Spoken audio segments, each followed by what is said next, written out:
For centuries, Zen Buddhism has offered a path to inner stillness, not through complicated practices or rigid discipline, but through learning to rest with what is, rather than struggling with what might be. Tonight, we will explore these profound teachings through stories and insights that have guided countless people to peace. Before we begin, feel free to share what time it is and where you're listening from. The wisdom you'll encounter tonight isn't difficult to understand. They are truths about being human that speak directly to something you already know deep down. Each teaching, each story, is just a reminder of the peace that's been here all along, waiting beneath the surface of your busy thoughts. Let this ancient wisdom wash over you like gentle rain, dissolving what needs to dissolve, settling where it needs to settle. Let your body sink deeper into whatever supports you. There's nowhere else you need to be right now. Relax. Take a slow, deep breath. And let's begin our journey together. One of the most freeing discoveries in Zen Buddhism is learning when to stop interfering. We spend so much energy trying to force things into the shape we think they should take. We push and pull at life, trying to make it cooperate with our plans. We have ideas about how things should go, and when reality doesn't match those ideas, we struggle. But Zen teaching suggests something different. Sometimes the wisest action is no action at all. Sometimes our constant doing creates more tangles than it unravels. This doesn't mean giving up or becoming passive. It doesn't mean we stop caring or never take action. It means learning to recognize when our interference creates more problems than it solves. It means understanding the difference between helpful effort and useless struggling. It means knowing when to act and when to allow. Think of a river flowing around rocks. The water doesn't fight the obstacles in its path. It doesn't try to move the rocks or complain about their presence. It doesn't stop and say, "This rock shouldn't be here." It simply flows around them, finding the path of least resistance. And eventually, given enough time, the gentle flow of water shapes even the hardest stone. Not through force, through patient allowing. Zen Buddhism calls this Wu Wei, effortless action. Action that arises naturally from the situation rather than being forced by our will. It's not laziness. It's not doing nothing. It's doing exactly what's needed without adding unnecessary effort on top. It's the bamboo that bends in the storm instead of breaking. It's the skilled craftsman whose hands move without thinking. It's the cook who knows just when to stir the pot and when to leave it alone. It's the moment when everything flows and nothing feels like struggle. This is what Zen Buddhism points us toward. There was a master named Sengai who lived in a monastery on a hillside. The monastery was surrounded by groves of bamboo that swayed and rustled in every breeze.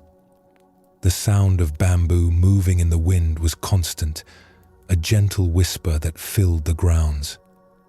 Sengai had a student named Tenshin who came to study with him.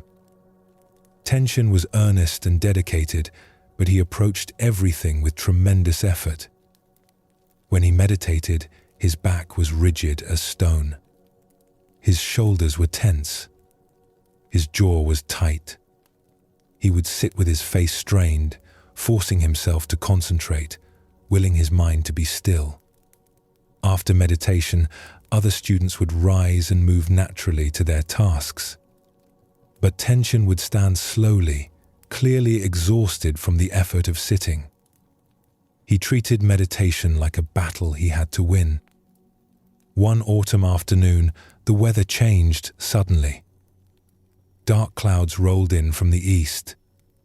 The wind picked up, first in gentle gusts, then building to something stronger.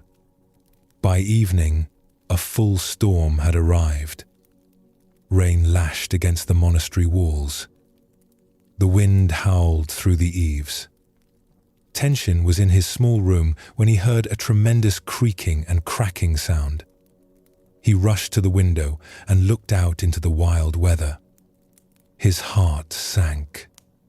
The bamboo grove was being torn apart by the wind. The tall stalks were bending so far he could see their tops touching the ground. They whipped back and forth violently. He was certain they would snap. He ran through the monastery halls, looking for Master Sengai. He found him in the meditation hall, sitting calmly despite the storm raging outside. "Master," Tenshin said breathlessly, "the wind is destroying the bamboo grove. The stalks are bending to the ground. We must do something. Should we try to stake them? Should we tie them together?" Sengai rose slowly and walked to the large window that overlooked the hillside. He stood there quietly, watching the storm. Tenshin stood beside him, anxious and agitated. "What do you see?" Sengai finally asked. "I see the bamboo being destroyed. The wind is too strong. They're bending so far they'll surely break." "Look more carefully," Sengai said. His voice was calm, barely audible above the storm. Tenshin looked again. The bamboo stalks were indeed bending deeply with each powerful gust. Their tops swept down until they nearly touched the earth. The whole grove moved like waves on an ocean, green stalks flowing with the wind's force. It looked violent. It looked destructive. But as he watched more carefully, he began to notice something. When each gust passed, the bamboo sprang back upright. Again and again, they bent deeply and then returned. They moved with the wind rather than against it. His eyes shifted to the pine trees that grew among the bamboo. These trees stood rigid against the wind. They didn't bend like the bamboo. And as he watched, he heard a sharp crack. A large branch tore away from one of the pines and crashed to the ground. Another pine was splitting down its trunk. The bamboo, for all its dramatic bending, remained unharmed. Not a single stalk had broken. "The bamboo knows how to survive the storm," Sengai said quietly. "It doesn't fight the wind. It doesn't try to stand rigid against something more powerful than itself. It moves with the wind, bends with it, allows it to pass. And then it returns to its natural position." Tenshin stood in silence, watching the bamboo dance in the storm.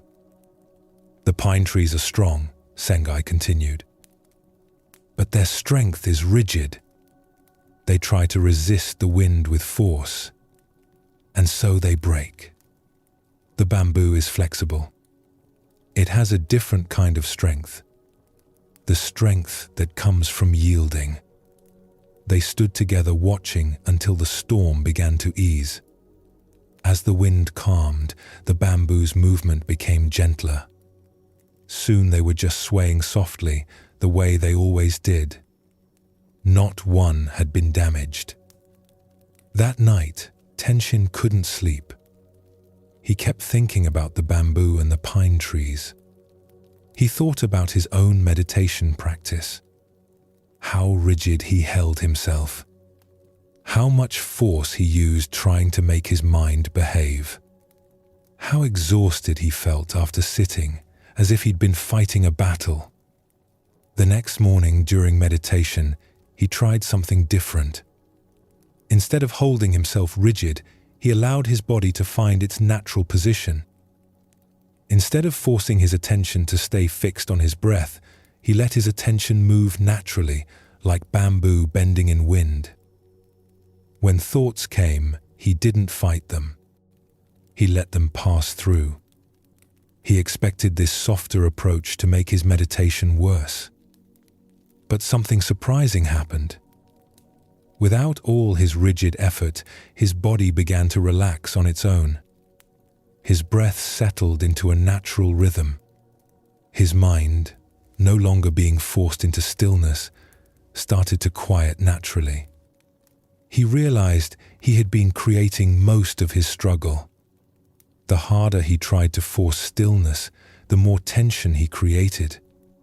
The more he fought with his thoughts, the more turbulent they became.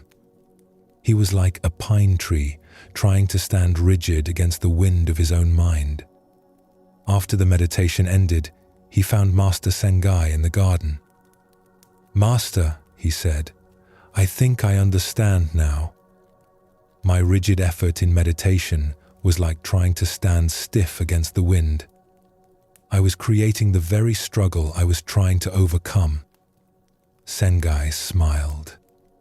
"And what did you discover this morning?" "That when I stopped forcing, things settled naturally. Like the bamboo returning to its position after the wind passes." "Yes," Sengai said. "This is what Zen Buddhism teaches. We think we need to control everything through force. But often, our interference creates more disturbance than the original problem. Learning when to bend, when to allow, when to let things be, this is wisdom." This teaching about letting things be runs deep in Zen Buddhism. It touches everything. How we sit in meditation, how we approach our work, how we meet difficulties, how we rest at night. We often create our own suffering by refusing to accept what is. Something happens that we don't like, and instead of acknowledging it and working with it, we spend our energy fighting against the reality of it. We argue with what has already occurred. We insist things should be different. We create an internal war with circumstances we cannot change. A traveler comes to a stream and finds the bridge washed away. He can stand on the bank and be angry that the bridge is gone. He can curse the storm that destroyed it. He can insist that there should be a bridge. He can spend hours in frustration about the unfairness of it all. Or he can accept that there is no bridge and find another way across. One response creates suffering. The other creates solutions. The bridge is gone either way. His anger doesn't rebuild it. His insistence doesn't change the situation. But his acceptance allows him to see what's actually possible. This is what Zen Buddhism helps us understand. We waste tremendous energy fighting with reality. And this fight doesn't change what's already happened. It only adds our suffering to the situation. In a small village at the base of a mountain, there lived a tea master named Rikyu. His name was known throughout the region for his skill in the tea ceremony. But more than his skill, people spoke of his remarkable calm. Nothing seemed to disturb him. Students came from far away to learn his secret. Rikyu lived in a simple house with a tea room built according to traditional design. The room was small and spare, with clean lines and careful attention to every detail. The tatami mats on the floor were woven perfectly. Each tea bowl in his collection had been chosen with great care.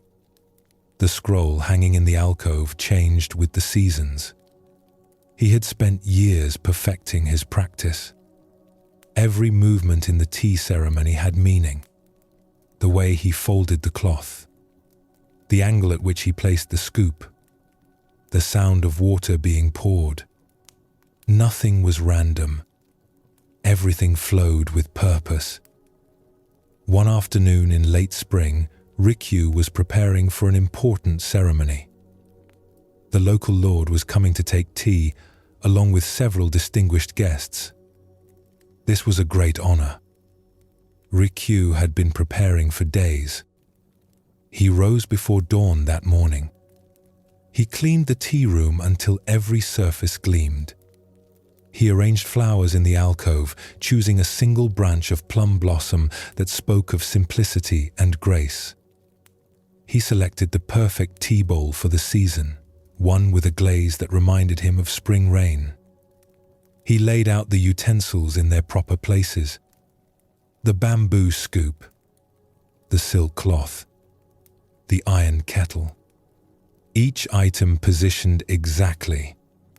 He heated the water to the precise temperature, listening to the sound it made as it approached the perfect moment.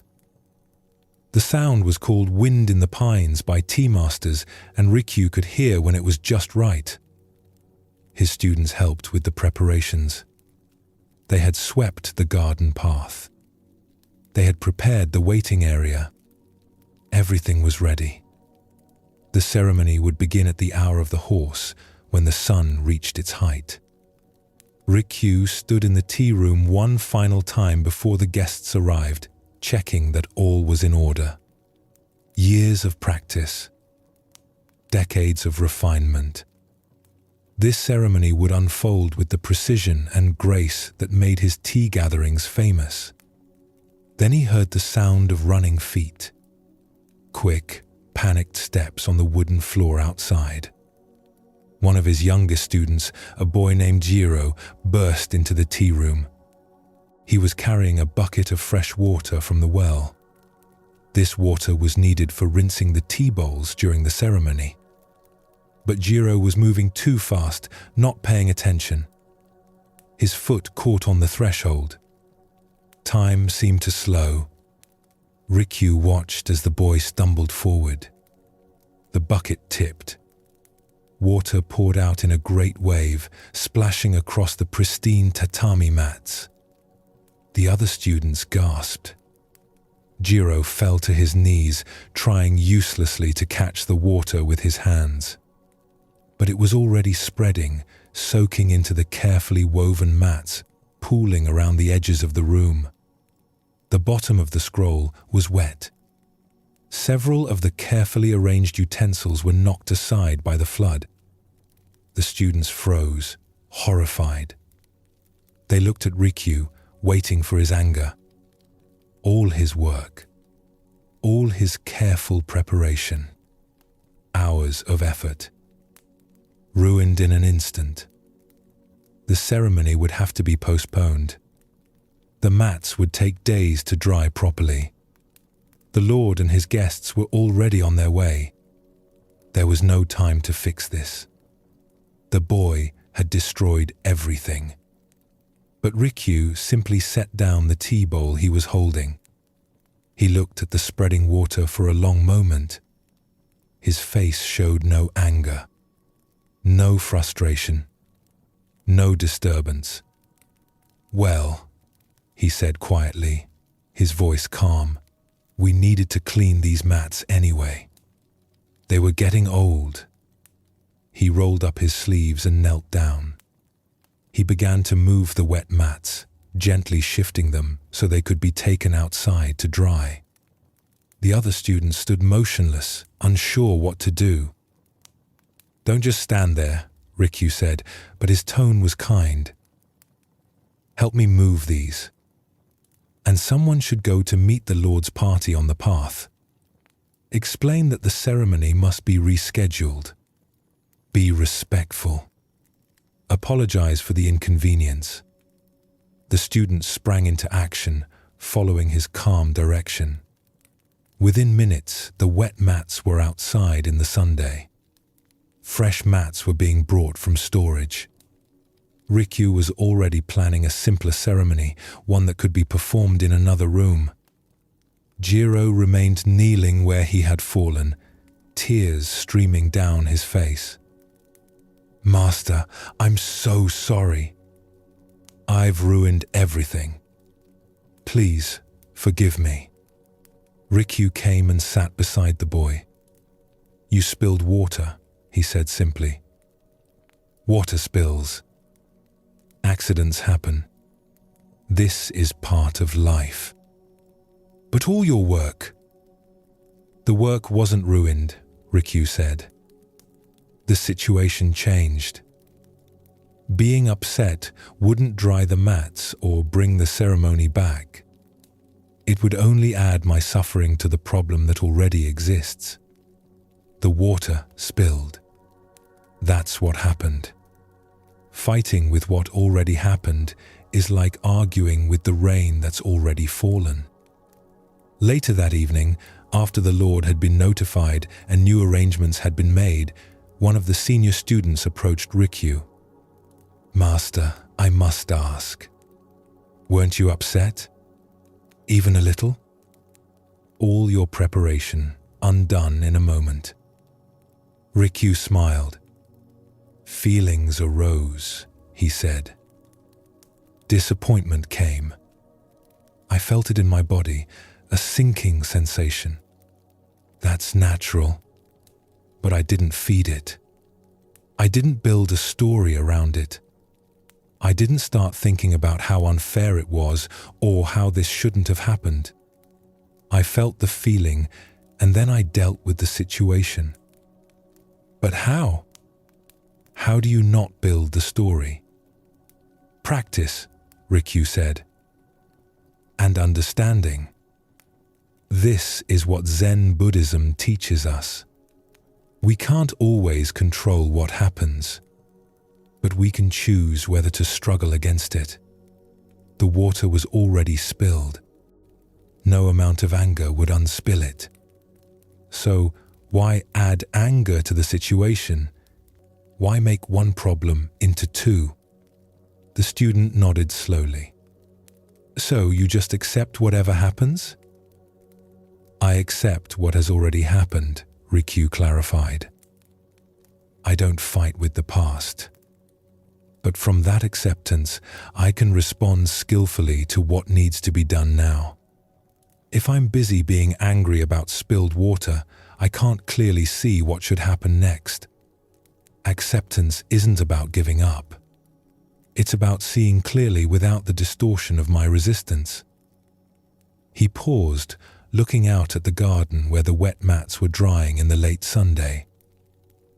Besides, he added, Jiro learned something today about attention and care that no amount of teaching could have shown him. And I was reminded that perfection is an illusion. The most beautiful ceremonies often come from moments when plans fall apart and we must respond with presence rather than preparation. This practice of accepting what is doesn't mean we never take action. It doesn't mean we become passive or indifferent. It means we act from clarity rather than from resistance. When we accept the situation as it is, without our stories about how it should be, we can see clearly what needs to be done.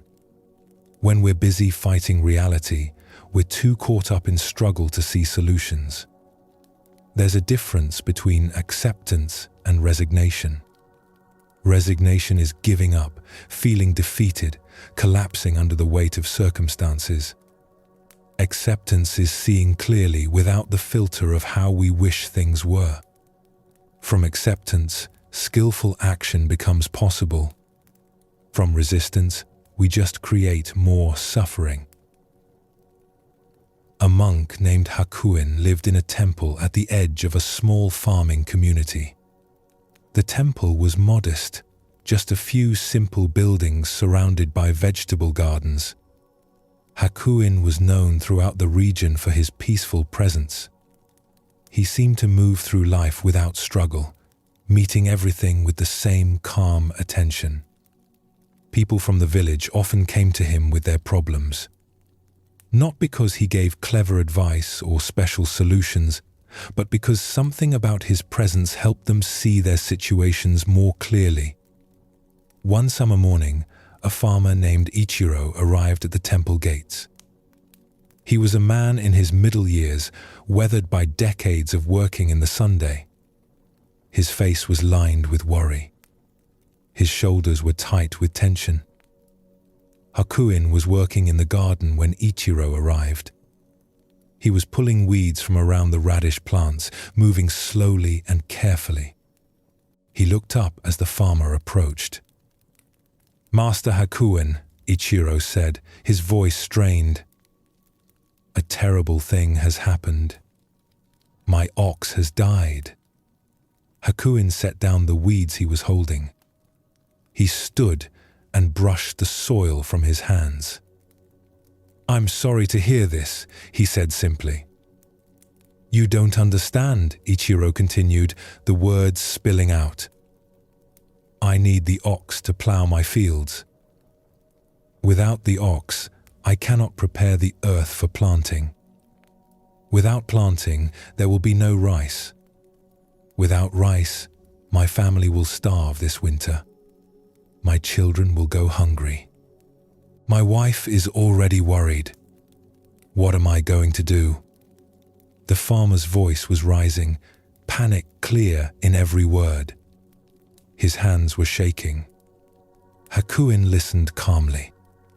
When Ichiro finished, there was a moment of silence. A bird called from somewhere in the trees. The wind moved through the garden.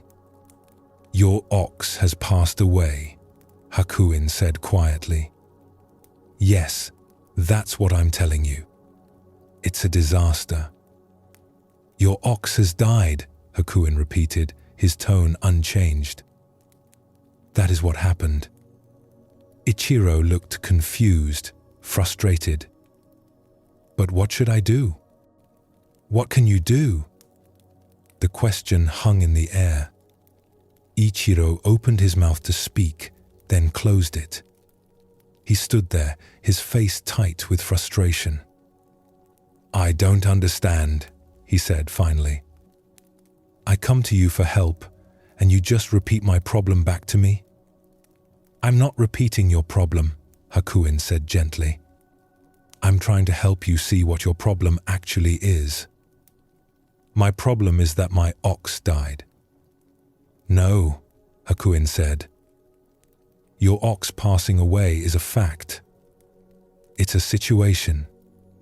Your problem is everything you're adding to that fact." He gestured to a bench near the garden. "Sit with me for a moment."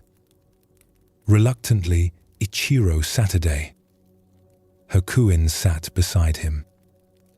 "Tell me," Hakuen said, "has your family already starved?" "No."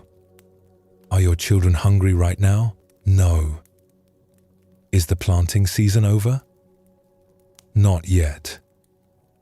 "So right now, in this moment, what is actually true?" Ichiro paused. "My ox has died." "Yes." "And what else is true right now?" "I need to plow my fields." "Yes." "What else?" Ichiro thought for a moment. "I suppose my family is fine right now. The planting season hasn't passed. I still have time." "Good. So, when you take away all the stories about disaster and difficult futures, what are you actually facing?" "I need to find a way to plow my fields without my ox." "Yes," Hakuen said. "That's your actual situation. Not a disaster. Not an ending. Just a situation that needs a response." They sat in silence for a while. Ichiro's breathing began to slow. His shoulders dropped slightly. "I suppose I could borrow an ox from my neighbor," he said slowly. "Takeshi has 2 oxen. He might lend me one for the plowing season. Or I could hire someone with an ox to help me. It would cost money, but I have some savings." He paused, thinking. "I could plant crops that don't require deep plowing. Millet doesn't need the earth turned as deeply as rice does. The yield would be smaller, but it would be enough." Hakuen nodded. "There," he said gently. "When you stop fighting with the fact that your ox has died, you can see what's actually possible."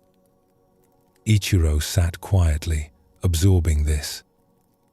I was so caught up in the catastrophe I was imagining that I couldn't think about solutions. Yes, your mind was full of, this shouldn't have happened, and this is terrible, and why did this happen to me? All of that is resistance. It's fighting with what is.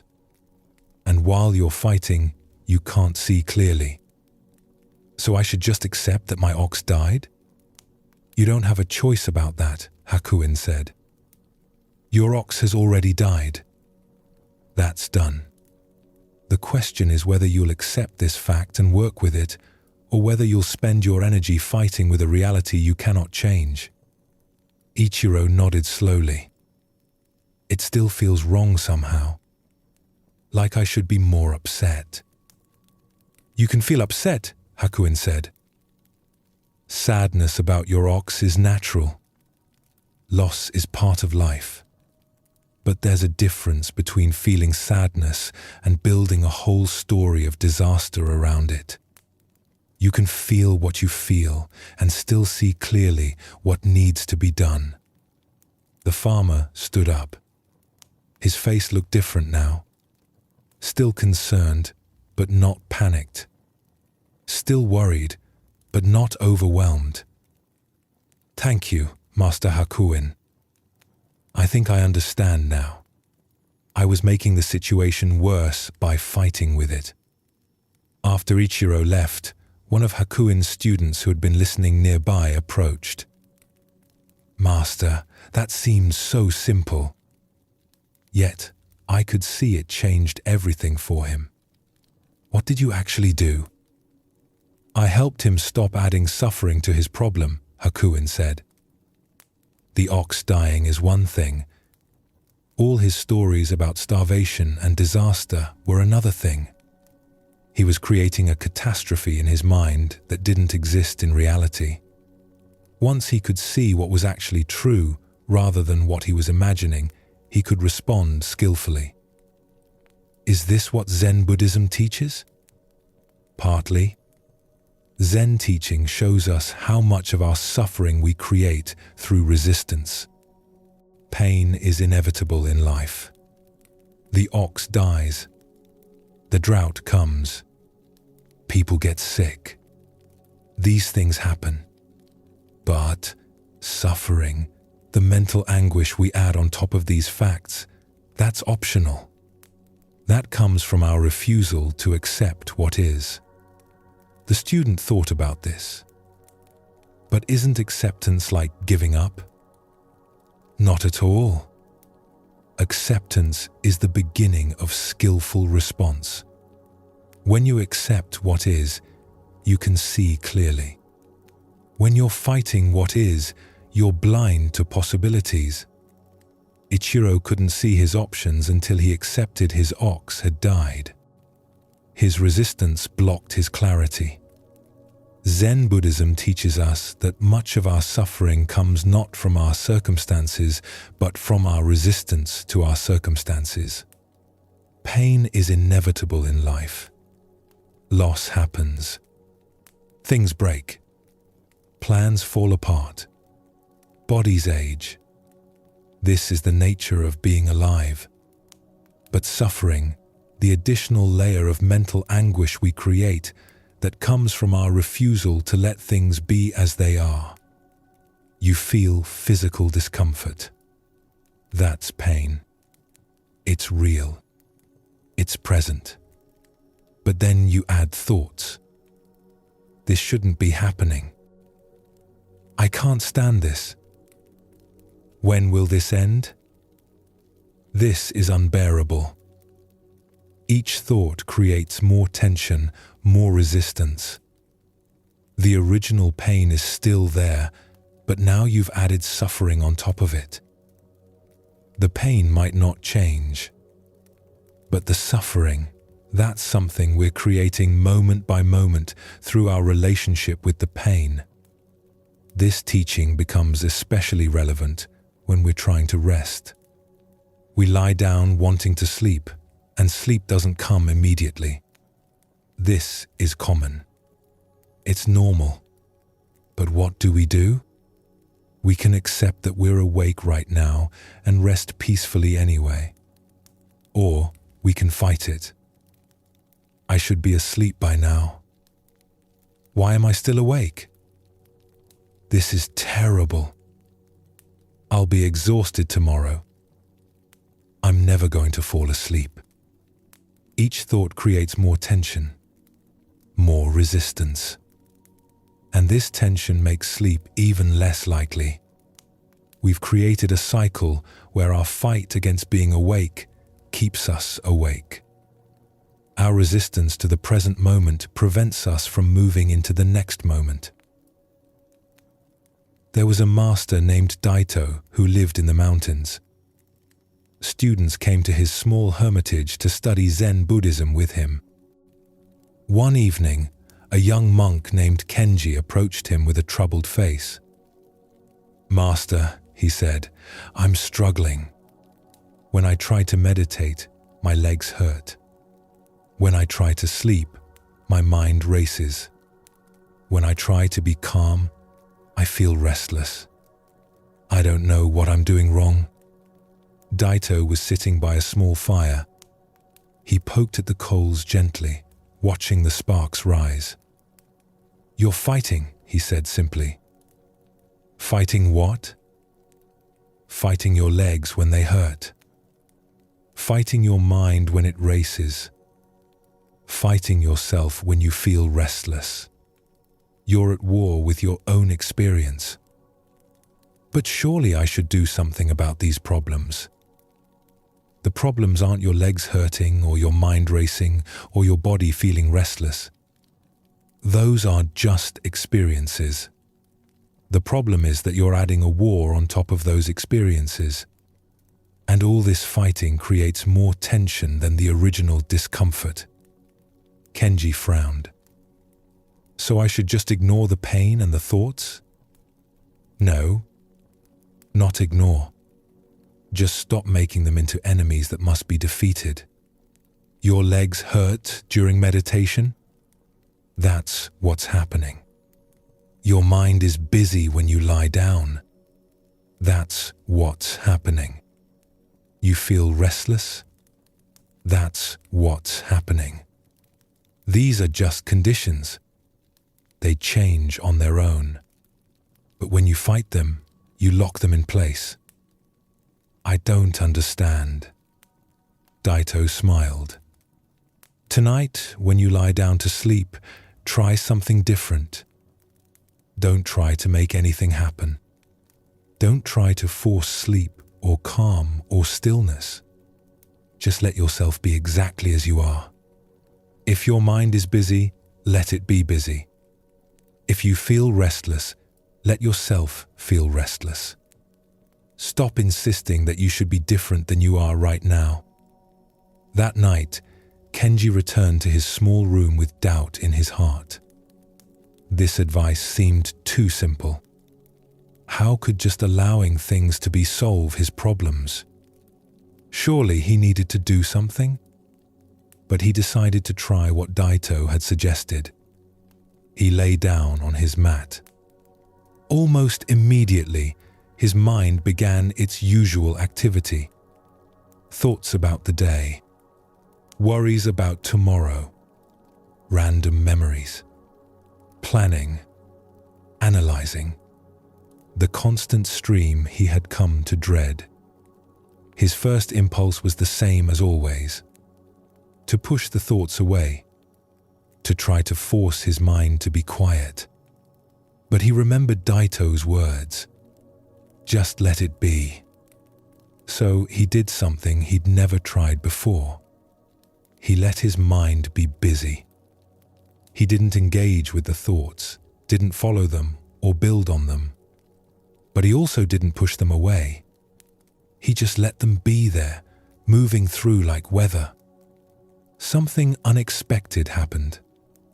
Without his usual struggle to make the thoughts stop, they began to settle on their own.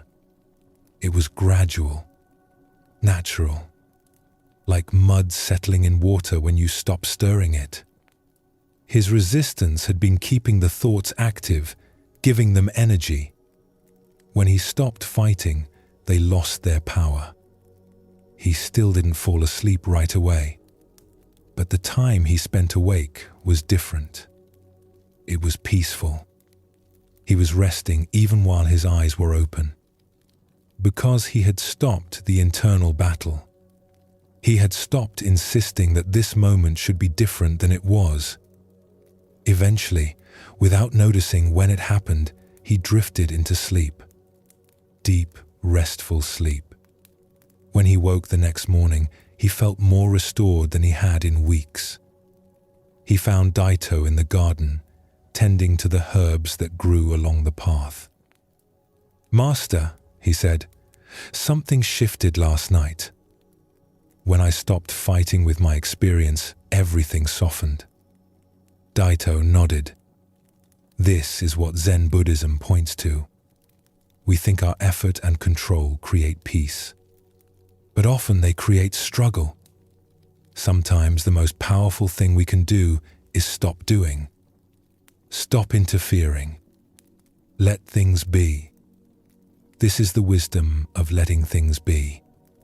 Not passive, not defeated, but wise enough to know when our interference creates more problems than it solves. Wise enough to recognize that some things settle naturally when we stop stirring them up. Tonight, as you rest, you can practice this same allowing. Your body knows how to relax. You don't need to force it. Your breath knows its own rhythm. You don't need to control it. Your mind will settle when you stop demanding that it settle right now. You don't need to fight your way to peace. You can simply allow peace to emerge naturally when you stop creating struggle. Like the bamboo bending and then returning, like the tea master meeting the spilled water, like the farmer seeing past his catastrophe, you can meet this moment without resistance. This is what Zen Buddhism offers. Not a technique to master, but a release from unnecessary effort. Not a goal to achieve, but a relaxation into what's already here. The peace you seek is not in the future, after you fix everything and make yourself perfect. It's available right now, in this allowing, in this letting be. Release your grip on how things should be. Meet this moment as it is. Trust that the same intelligence that grows your hair and heals your wounds knows how to bring you into rest. You don't need to micromanage the process. You can surrender to the wisdom that's deeper than your conscious control. The bamboo doesn't think about how to survive the storm. It just bends. The river doesn't plan its route around the rocks. It just flows. And you too can move through this moment with that same natural ease. Not by trying harder, but by trying less. Not by forcing more, but by allowing what wants to happen naturally. This is the practice of letting things be. Simple, profound, available right now. There's a way of looking that Zen Buddhism teaches. Not just seeing with the eyes, but seeing clearly, without the overlay of our opinions and judgments. Most of the time, we don't actually see what's in front of us. We see our thoughts about what's in front of us. We see our labels, our categories, our preferences. We see through a filter of good and bad, right and wrong, pleasant and unpleasant. This filter separates us from direct experience. It puts a layer of thinking between us and reality. And this layer creates problems that don't need to exist. When you see a tree, you rarely just see the tree itself. You see oak tree, or that tree needs trimming, or I like that tree, or trees are nice. You see your knowledge about trees, your opinions about trees, your relationship to trees. But the actual tree, the thing itself standing there in its particular way, that's harder to see. your concepts get in the way. Zen teaching points to a different way of seeing. Seeing without the constant commentary.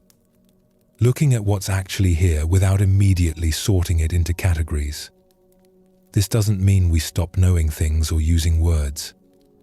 It means we recognize the difference between the thing itself and our thoughts about the thing. A flower is a flower before you know its name. Before you decide if you like it. Before you compare it to other flowers. Before you think about whether it belongs in this garden or would look better somewhere else.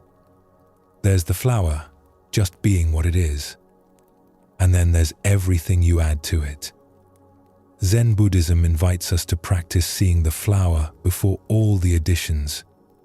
To meet reality directly, before our thinking mind gets involved. This direct seeing changes everything. It brings a freshness to life, a sense of meeting each moment new. In a monastery in the mountains, there was a teacher named Kuhn who was known for his simple, direct way of teaching. He didn't give long lectures or complicated explanations. He mostly just pointed at things. A young student named Yuki came to study with him. Yuki was educated and intelligent. He had read many books about Zen Buddhism. He could quote the old masters. He understood the concepts. But Kuhn could see that all this knowledge was getting in the way of actual seeing. One spring morning, Kuhn invited Yuki to walk with him in the garden.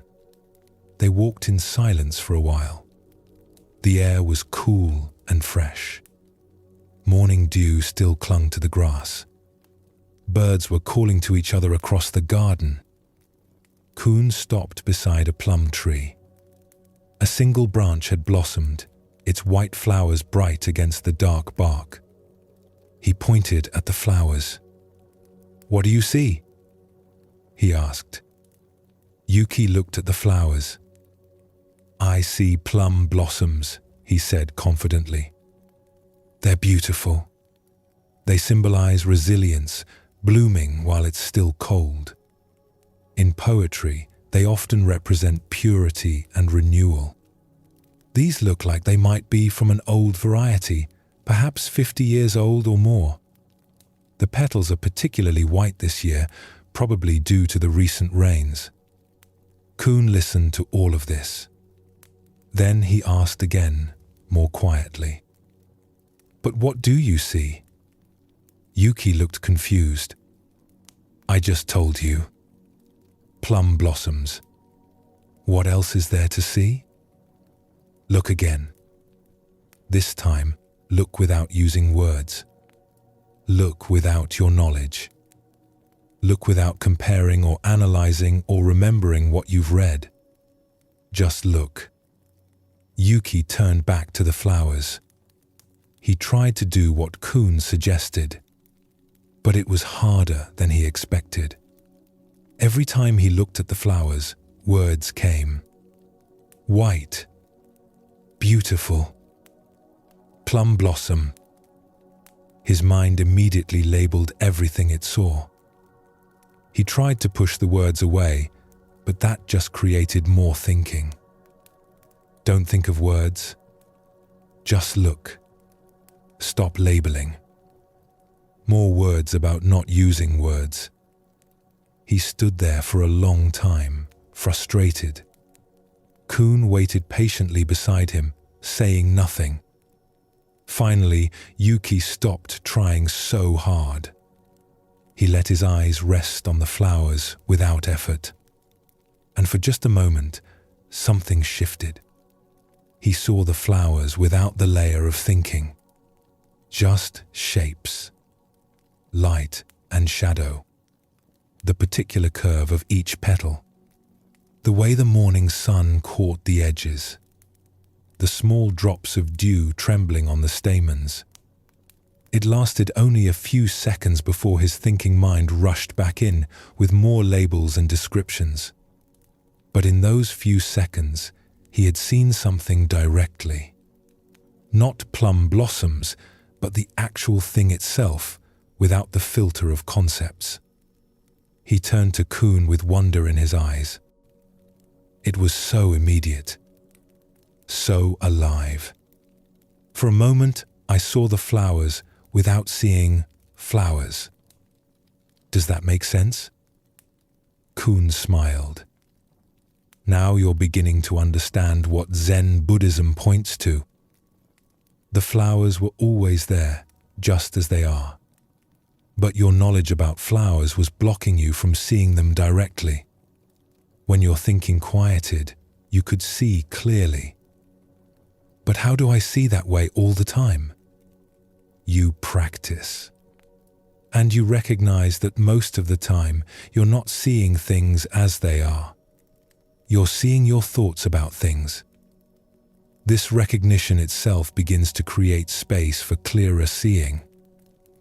Over the following weeks, Yuki practiced this direct seeing.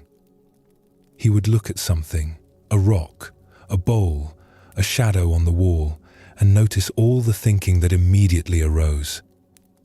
He learned to recognize the difference between the thing itself and his mental commentary about the thing.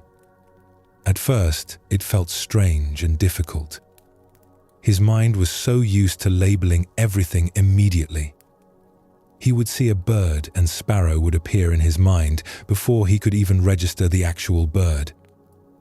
He would taste his food, and good or bland or needs salt would arise before he could experience the actual taste.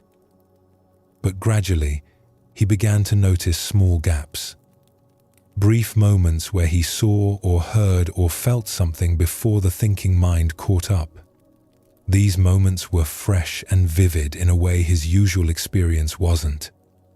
It was like seeing color for the first time after years of seeing only in shades of gray. One morning, he was sweeping the temple steps when he noticed how the bamboo broom sounded against the stone. Not sweeping sound or satisfying or rhythmic. Just the actual sound itself, without any labels. He stopped moving, amazed. He had swept these steps hundreds of times, but had never actually heard the sound before. He'd heard his thoughts about the sound, but not the sound itself. Kuhn passed by and saw him standing still, the broom in his hands, listening. "You've discovered something," Kuhn said. It wasn't a question. "The sound," Yuki said. "I've never really heard it before." Kuhn nodded. Most people go through their whole lives never really seeing, never really hearing, never really tasting. They experience their thoughts about things, but not the things themselves. This is why life feels dull to many people. They're not meeting life directly. They're meeting their concepts about life. Is this what Zen Buddhism means by awakening? This direct seeing? It's the beginning, Kuhn said. When you can see clearly, without all your concepts in the way, you discover that everything is already alive, already vibrant, already complete. You've been looking for something special, something more than what's here. But what's here, seen clearly, is extraordinary. It changed his meditation too. Before, when he sat, he was always thinking about his meditation. Am I doing this right? Is this what I should be feeling? My posture feels off. I think I'm getting better at this. All thinking about the experience rather than being present to the experience itself. Now he began to notice these thoughts without getting caught in them. He could feel his breathing without thinking, breathing. He could hear sounds without thinking, bird song or wind in the trees. The direct experience became more available when he stopped covering it with labels. And something unexpected happened. When he wasn't busy judging his meditation as good or bad, trying to make it fit some idea of what meditation should be, his mind settled naturally. The constant evaluation had been keeping his mind active. When he could just sit without all the judging, without all the labeling, stillness arose on its own. This teaching about seeing without judgment goes deep into Zen Buddhism's understanding of how we create suffering. We don't just see things. We immediately judge them, good or bad, pleasant or unpleasant, desirable or undesirable. This constant judging creates a sense of separation, of being at odds with reality. When something pleasant appears, we grasp at it. We want it to stay. We think, this is good, I want more of this. When something unpleasant appears, we push against it. We want it to leave. We think, this is bad, I don't want this. And neutral things we barely notice at all, already looking past them for something more interesting. All this sorting creates tension. It puts us in a relationship of constant negotiation with reality. We're always trying to get more of what we label good and less of what we label bad.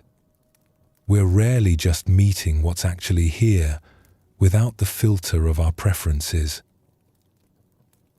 In a small village, there was an abbot named Tetsu who managed a temple that served the local community.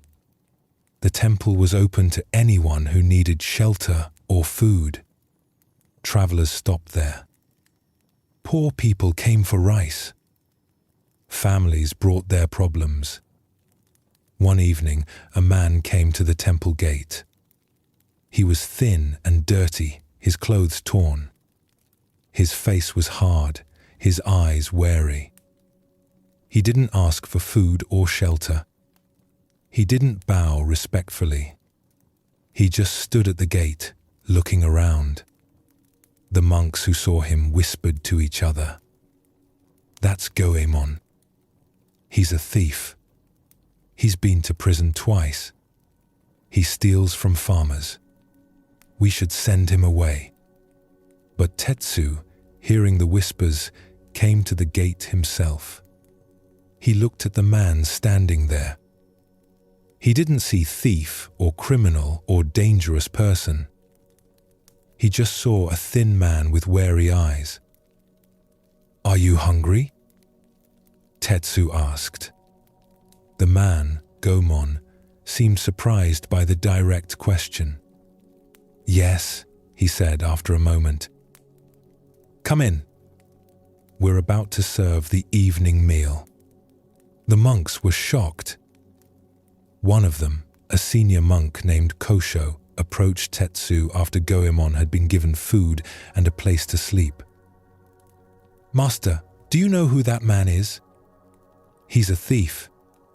He's not to be trusted. Why did you let him in?" "I saw a hungry man," Tetsu said simply. "But he's a criminal." "Is he committing a crime right now?" "Well, no. So right now, in this moment, what is actually true about him?" Kosho thought about this. He's hungry. He's tired. He looks like he hasn't had a proper meal in days. Yes, that's what I saw. A human being who needs food and rest. Everything else is labels we're adding. But those labels are true. He has stolen from people. "Perhaps he has," Tetsu said. "But if I look at him and see only a thief, I don't see the actual person in front of me. I see my judgment, and my judgment makes it impossible to respond with wisdom." Goemon stayed at the temple for 3 days. The first day, he barely spoke to anyone. He ate his meals quickly, eyes down. He slept in the corner of the guest hall, far from the other travelers. The monks watched him carefully, making sure their belongings were secure. But on the second day, Tetsu asked him if he would help with some work around the temple. There was wood to chop, water to carry from the well. Goman looked surprised, but agreed. He worked steadily through the day. His movements were efficient, practiced. He had clearly done hard labor before. As he worked, some of the tension in his shoulders began to ease. The wary look in his eyes softened slightly. By the third day, he was eating meals with the monks. Not talking much, but present. One of the younger monks, forgetting himself, started to tell a funny story about a confused rooster in the temple yard. Goman smiled. It was just a small smile, but it changed his whole face. That evening, as the sun was setting, he came to find Tetsu. The abbot was in the garden, pulling weeds from around the vegetable beds. "Why are you being kind to me?" Goman asked. His voice was rough, as if the question had been difficult to form. "Everyone else looks at me and sees a criminal. They cross the street when they see me coming. They hide their belongings. Mothers pull their children close. But you just see a person." Tetsu set down the weeds he was holding. He looked at Goman for a long moment. "I try to see what's actually here," he said. "Not what I think about what's here. You're a human being. Human beings need food, shelter, kindness. That's what I see." "I have stolen things," Goman said quietly, looking down. "The monks are right about that. I've taken from people who worked hard for what they had. I've caused suffering. What you've done in the past is in the past. It's already happened. It's finished. Right now, in this moment, you're a man standing in front of me, speaking honestly about what you've done. That's what's real right now." Goman was quiet for a long time. A cricket started chirping somewhere in the darkening garden. "No one has ever looked at me without judgment before," he said finally. "Even I look at myself and see only thief. That's all I am. That's all I'll ever be." "Is that what you are right now?" Tetsu asked gently. "Right now, in this moment, are you stealing something?" "No." "Are you hurting anyone?" "No." "Then, who are you right now?" Goman looked up, confusion in his eyes. "I don't know." "Exactly. When we take away the label thief, when we look beyond your past actions, there's just a person. A person who has done certain things, yes, but not a thing. A person. Living, breathing, changing. This moment is not the same as the last moment. You are not fixed as what you were yesterday or last year. But I've done terrible things. Perhaps you have. But judgment separates us from each other, Tetsu said. It puts a wall between us. When I judge you, I can't see you clearly. I can only see my ideas about you. Zen Buddhism teaches us to look beyond our judgments to what's actually present. And what's present right now is a person who is asking questions, who is reflecting on his actions, who is capable of change. Tears welled up in Gomon's eyes. I don't know how to be anything other than what people say I am. You don't have to be anything, Tetsu said. You just have to be present. Here. Now. This moment. Not carrying all your past actions like a weight around your neck. Not believing that what you did is all you are. Just here, breathing, alive, in this moment.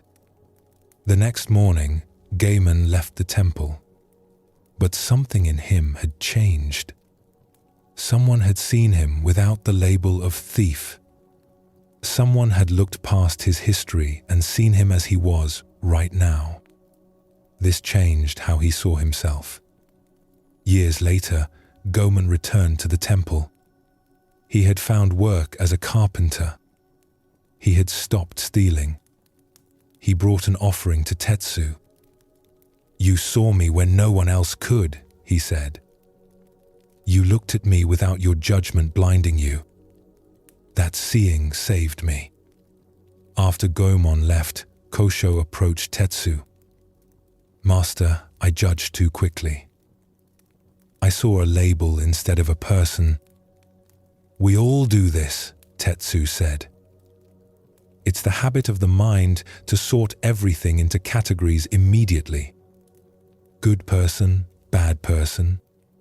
Safe, dangerous. Worthy, unworthy. But these labels are just thoughts. They're not reality. When we can see past them, even for a moment, we see more clearly." Is this what Zen Buddhism means by seeing clearly? Partly. Clear seeing means looking at what's actually here without the filter of our judgments. A person is not their past actions. A moment is not good or bad until we label it so. Things simply are what they are. When we can see this, we respond more wisely. Our actions come from clarity rather than from our conditioned thinking. This practice of seeing without judgment changes how we meet every moment. Most of the time, we're so busy judging our experience that we're not actually present to it. We're thinking about it, evaluating it, comparing it to other experiences. But the actual experience itself, the raw presence of what's happening right now, we miss that. You sit down to rest. Immediately, your mind starts judging. This is comfortable, or this is uncomfortable. I like this feeling, or I don't like this feeling. This is how rest should feel, or this isn't how rest should feel. All this judging creates a layer between you and the actual experience of resting. What if you could just rest without all the commentary? Just feel what you're actually feeling without labeling it as good or bad? The experience becomes simpler, more direct, less complicated by your thinking about it. There was a farmer named Isamu who worked land his family had tended for generations. His grandfather had shaped these fields. His father had planted the fruit trees that now provided shade. The land was in his blood, the rhythms of its seasons as familiar to him as his own breathing. He grew rice in the wet paddies that lay in the low ground, where water from the mountain streams could be channeled. In the higher fields, he grew vegetables, beans, and radishes and greens. His life followed the rhythm of the seasons, planting in spring, tending in summer, harvesting in fall, resting in winter. Each season had its work, its particular weather, its own character. One year, the spring rains failed. The rainy season should have begun in the 4th month, bringing the steady rains that filled the paddies and soaked the fields. But the 4th month came, and the sky stayed clear. Day after day of bright sunshine, when there should have been grey clouds and soft rain. The rice seedlings in Isamu's paddies began to wither. He had transplanted them into the paddies, expecting the rains to come. But the paddies stayed shallow, the water level dropping day by day as the sun evaporated what little was there. The young vegetables in his fields drooped by midday, their leaves going limp in the heat. His neighbors gathered to talk about the drought. Their faces were tight with worry. "This is terrible," said one farmer. "A disaster. If the rains don't come soon, we'll lose everything." "The worst drought in 50 years, said another. My father told me about the drought of his youth. It looks like this will be worse. It's awful, said a third. All our hard work for nothing. The planting was for nothing. We should have known this would happen. But Isamu listened and said nothing. While his neighbors talked about how terrible everything was, he walked back to his land and studied what needed to be done. The stream that fed his paddies was still flowing, though lower than usual. He could dig channels to bring more water to the paddies. It would be hard work, digging in the heat, but it was possible. He spent the next days creating new irrigation channels, deeper and more direct than the old ones. He carried water in buckets to the vegetables that couldn't be reached by the channels. He worked from first light until dark, his back aching, his hands blistered. But he didn't complain. He didn't call the drought terrible or awful. He didn't judge it as bad. It was just drought. It was what was happening. And he responded to what was actually needed. Then, in midsummer, everything changed. Dark clouds rolled in from the south. The first drops of rain were a relief. But the drops became a downpour. And the downpour didn't stop. Day after day of heavy rain, more in a week than usually fell in a month. The paddies, dry for so long, now flooded. The water rose too high, threatening to wash out the young rice plants. The irrigation channels Isamu had worked so hard to dig became rushing streams, eroding the banks. The river swelled and turned brown with mud, rising toward the edge of its banks. His neighbors gathered again, their worry increasing. Too much rain, they said. This is terrible. After the drought, now floods. The gods are against us, we can't win. First too little water, now too much, said one. It's like a curse. Nothing goes right this year. It's awful, said another. My fields are turning into lakes. The plants will rot. We'll lose everything. But Isamu just looked at the rain falling, heavy and straight, drumming on the earth. He walked his land in the rain, mud thick on his legs. He saw where the water was collecting, where it needed to drain. He spent the rainy days building up the banks of his paddies higher, keeping the water from washing through.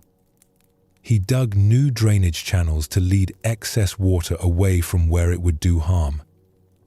He worked in the mud and rain, his clothes soaked, his feet cold. But he didn't complain. He didn't call the rain terrible or awful. He didn't judge it as bad. It was just rain. Heavy rain. And he responded to what was needed. In the fall, when the harvest came, Isamu's yield was reasonable. Not the best harvest he'd ever had. The drought and then the floods had taken their toll. But he had rice enough for his family and seed for next year's planting. His vegetables had survived better than expected. Many of his neighbors had lost most of their crops. Not because the weather had been different for them, but because they'd spent so much energy being upset about the weather that they hadn't responded skillfully to it. They'd been so caught up in their judgments about how terrible everything was that they couldn't see clearly what needed to be done. A monk from a nearby temple, a man named Soyen who sometimes traveled through the region, came to visit Isamu after the harvest. He had heard about the farmer who stayed calm through the difficult season while others despaired. "How did you do it?" Soyen asked. They were sitting on Isamu's porch, looking out at the fields. The harvest was done. The land was resting, stubble from the rice plants poking through the soil. How did you not despair when the drought came? How did you not panic when the floods came? Isamu was sitting on his porch, looking out at his fields. The harvest was done. The land was resting. I didn't waste energy judging the weather, he said simply. Drought came. That's what happened. I worked with drought. Then rain came. That's what happened. I worked with rain. My neighbors spent their energy calling things terrible and awful. I spent my energy responding to what was actually needed. But didn't you feel that the drought was bad? Bad for what? Isamu asked. Bad for my idea of how the season should go? Yes. Bad in itself? No. Drought is just drought. It's weather. My opinions about it don't change it. They just make me suffer while I deal with it. So you just accept everything that happens? I accept what has already happened, Isamu said. The drought happened. The floods happened. Fighting with what already happened is pointless. But from acceptance, I could respond clearly. When I wasn't busy judging the situation as terrible, I could see what needed to be done. The monk sat in silence, absorbing this. This is what Zen Buddhism teaches, Isamu continued. Things are what they are before we judge them. Drought, rain, heat, cold. They're just conditions. We add the labels good and bad. And those labels create suffering. When I can see the conditions without my judgments clouding my vision, I can work with what's actually here. Don't you have preferences, though? Wouldn't you prefer normal rains to drought? Of course, Isamu smiled. I'm not a stone. I have preferences. But preferences aren't the same as judgments. I prefer gentle rain, but when drought comes, I don't waste energy insisting it should be raining. I just work with the drought. The situation is what it is. My judgments don't change it. The monk understood. So seeing clearly means seeing what's actually present without the layer of our judgments about whether it should or shouldn't be present. Yes. And from that clear seeing, skillful action becomes possible. My neighbors were so caught up in their judgments about how terrible everything was that they couldn't see clearly what to do. Their judgments blocked their wisdom. This teaching about seeing without judgment is at the heart of Zen Buddhism's approach to life. We spend so much energy judging everything that happens. This is good. That's bad. This should be here. That shouldn't be here. I like this. I don't like that. And all this judging creates a barrier between us and direct experience. When you can see without immediately judging, you meet life more directly. You see what's actually here rather than your opinions about what's here. And from this clearer seeing, you can respond more wisely. Tonight, as you rest, you can practice this clear seeing. Notice how your mind wants to judge everything. This position is comfortable. This feeling is unpleasant. This thought is bad. Each judgment is just that, a judgment, not reality itself. What if you could feel what you're feeling without labeling it? Experience what you're experiencing without sorting it into good and bad. Just this breath, this sensation, this moment, without the constant commentary. When you stop judging your experience, something relaxes. You're not in constant negotiation with reality anymore. You're not trying to push away what you've labeled bad and grasp what you've labeled good. You're just here, present to what is. The plum blossoms are just plum blossoms before you think about them. The person is just a person before you label them. The moment is just this moment before you judge it. And when you can see this clearly, even for brief moments, you touch something real. Something that's been here all along, beneath your thinking. This is what Zen Buddhism invites you to discover. Not a new way of thinking, but a way of seeing that comes before thinking. Not better judgments, but the space before judgment. Not improved opinions, but direct contact with what's actually here. Let your seeing be simple tonight. Let your experience be direct. Let this moment be just what it is, without your ideas about what it should be. This clear seeing is itself a kind of rest, a release from the constant work of judging everything, a return to simple presence. Zen Buddhism has a particular relationship with silence. Not the absence of sound, but something deeper. A quality of stillness that can be present even when there's noise. A quietness of mind that reveals what words and thinking cannot reach. We live in a world that fears silence. We fill every space with sound. Music playing, people talking, televisions running in empty rooms. Even in our own minds, there's constant noise. Thoughts chattering, memories replaying, plans forming. The inner voice commenting on everything, never stopping, never resting. But Zen teaching points to something underneath all this noise. A silence that's always present, like the space in which all sounds occur. This silence isn't empty or dead. It's alive and aware. It's the background that makes all sounds possible, the way a canvas makes painting possible. When you can touch this silence, even briefly, something shifts. The constant pressure to think, to know, to figure everything out, that pressure eases. You discover that you don't need to fill every moment with mental activity. You can simply be present, resting in awareness without thought constantly running.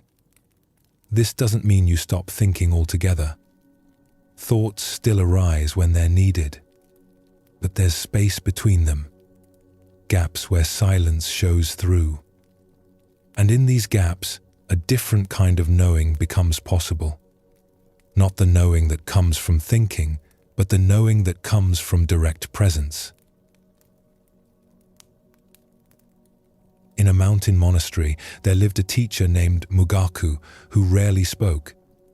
His students would sometimes sit with him for days without hearing him say a single word. This wasn't because he had taken a vow of silence. He simply didn't speak unless speech was truly needed. One spring, a scholar came to visit the monastery. His name was Kanzan, and he had studied Zen Buddhism extensively. He had read all the ancient texts, the writings preserved from China and passed down through generations. He could quote the old masters, recite their famous exchanges, explain their cryptic sayings. He knew the philosophical arguments and the doctrinal positions. He had attended lectures by famous teachers. He was, by all measures, an expert on Zen. He arrived at the monastery on a bright morning, the mountain path behind him still wet with dew. He carried with him several books and many pages of notes. He had spent weeks preparing his questions for Mugaku, making them precise and penetrating. He wanted to discuss the nature of enlightenment, the relationship between sudden and gradual awakening, the meaning of emptiness, the practice of non-attachment. Mugaku received him in the monastery's guest room. The room was simple, as everything in the monastery was simple. Tatami mats covered the floor, clean and well-maintained. A single scroll hung in the alcove, showing just one word in brush calligraphy: "Here." The room smelled faintly of incense. The scholar bowed formally and sat down across from Mugaku. He arranged his robes carefully around him. He set his books beside him, ready to reference them if needed. He cleared his throat, preparing to begin his first question. He had rehearsed his opening many times on the journey up the mountain. But before he could speak, before the first word could leave his mouth, Mugaku raised his hand slightly. Just a small gesture, gentle and unhurried. Then the teacher closed his eyes and sat in stillness, his back straight, his face peaceful, his breathing slow and even. The scholar waited.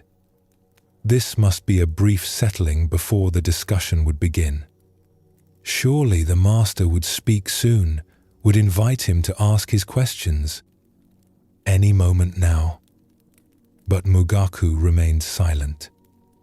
His face showed no sign of preparing to speak.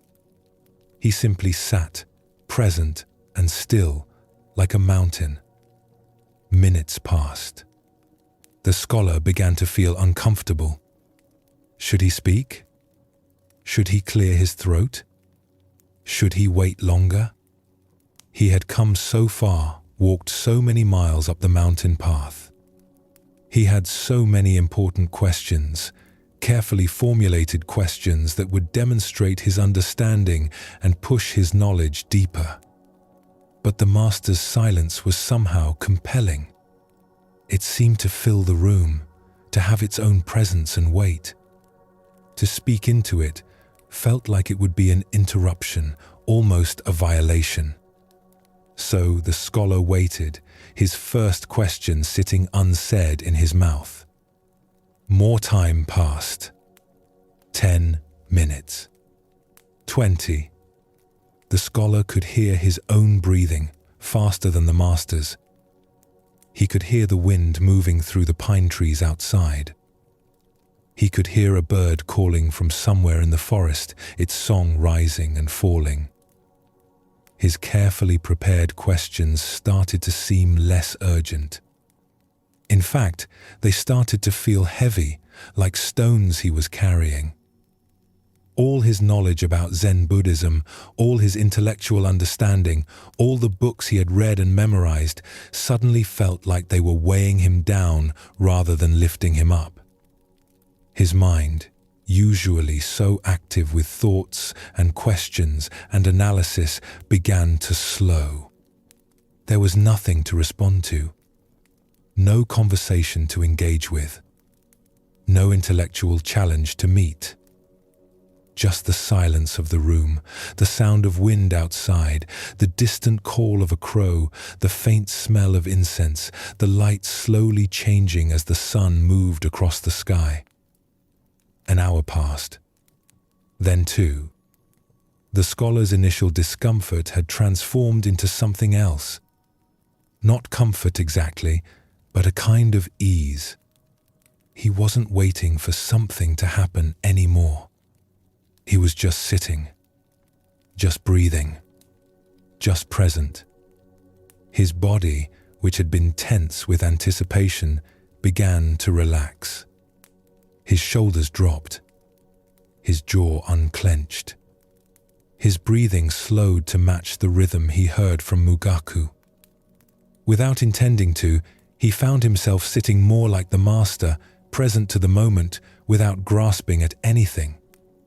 The questions he had prepared, so carefully worded and deeply considered, started to dissolve. Not because they were answered, but because they no longer seemed to matter. He had been trying to understand Zen Buddhism through his intellect, through concepts and explanations and logical frameworks. But sitting here in this silence, something beyond intellect was becoming clear. As the afternoon light began to fade, as shadows lengthened across the tatami mats, something shifted in the scholar. He couldn't have explained what happened. It wasn't a thought or a realization in the normal sense, but all his questions dissolved, not because they were answered, but because they no longer needed to be asked. He had been seeking something through words and concepts that couldn't be reached that way. The seeking itself had been the obstacle. Mugaku opened his eyes and looked at the scholar. The scholar's face had changed completely. The tightness around his eyes had softened. His shoulders were dropped and easy. The set of his jaw had relaxed. He looked like a different person, younger somehow, more present. He looked like someone who had set down a heavy burden. "Thank you," the scholar said quietly. "I understand now." Mugaku smiled slightly. "What do you understand?" "That I was looking for something in words that lives in silence. All my questions were about trying to grasp with my thinking mind what can only be met directly." Mugaku nodded. Words can point toward truth, but they cannot hold it. Truth is like water. You can point at water, describe water, talk about water. But to know water, you must drink. To know silence, you must be silent. The scholar stayed at the monastery for several more days. Each day, he spent hours sitting in silence with Mugaku. And each day, his understanding deepened. Not through learning more, but through thinking less. Not through gaining knowledge, but through resting in the space before knowledge arises. On the day he left, he said to Mugaku, "I came here as a scholar of Zen Buddhism. I'm leaving as a student of silence." "Good," Mugaku said. "Books can teach you about Zen, but only silence can teach you Zen itself." This teaching about silence goes to the heart of Zen Buddhism's approach. Words are useful. They can point, suggest, indicate. But the reality they point to must be experienced directly, not through the filter of language. When your mind is constantly full of words and thoughts, you're always one step removed from direct experience. You're thinking about life rather than living it. You're describing the moment rather than being present to it. And in this constant thinking, you miss what's actually here. Silence creates a gap in the thinking. And in that gap, direct experience becomes possible. You're not thinking about your breath. You're breathing. You're not thinking about sounds. You're hearing. You're not thinking about being present. You're present. But we fear this silence. We've become so identified with our thinking that silence feels like a kind of death. If we're not thinking, we wonder, do we even exist? So we fill every moment with mental noise, with constant activity, with endless commentary. Zen Buddhism invites us to discover what's here when the commentary stops. Not emptiness or absence, but a rich, aware presence. The silence that knows without thinking. The awareness that's here before thoughts arise and remains after thoughts pass. There was a hermit named Sozen who lived alone in a small hut high in the mountains. He had spent years in monasteries studying and practicing. But eventually he felt drawn to solitude, to a life of simplicity and silence. His hut was barely large enough for him to lie down in.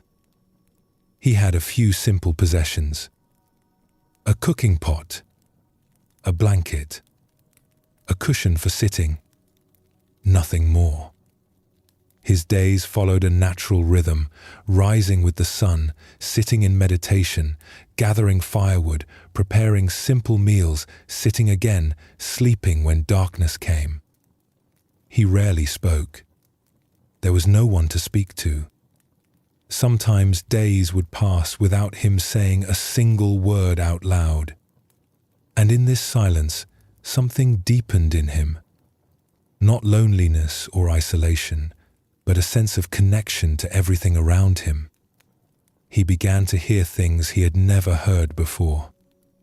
Not new sounds, but sounds he had been too distracted to notice. The particular way wind moved through pine trees versus cedar trees.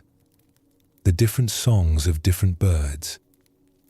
The sound of snow falling on a winter night, so quiet it was almost not a sound at all, just a presence in the air. He began to notice the silence underneath all sounds. The way a bird's call arose from silence, existed for a moment, and returned to silence. The way his own thoughts emerged from stillness, moved through his mind, and dissolved back into stillness. One spring, a young monk came climbing up the mountain path to Sozan's hut. His name was Doshin, and he had heard about the hermit who lived in silence.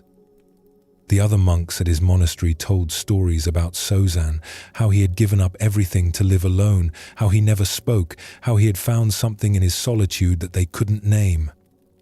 Doshin wanted to learn from him. He was tired of the constant noise of monastery life, the talking and the teaching and the endless discussion of Zen Buddhism. He wanted to understand silence, to learn whatever it was that Sozan had discovered. The climb was steep and difficult.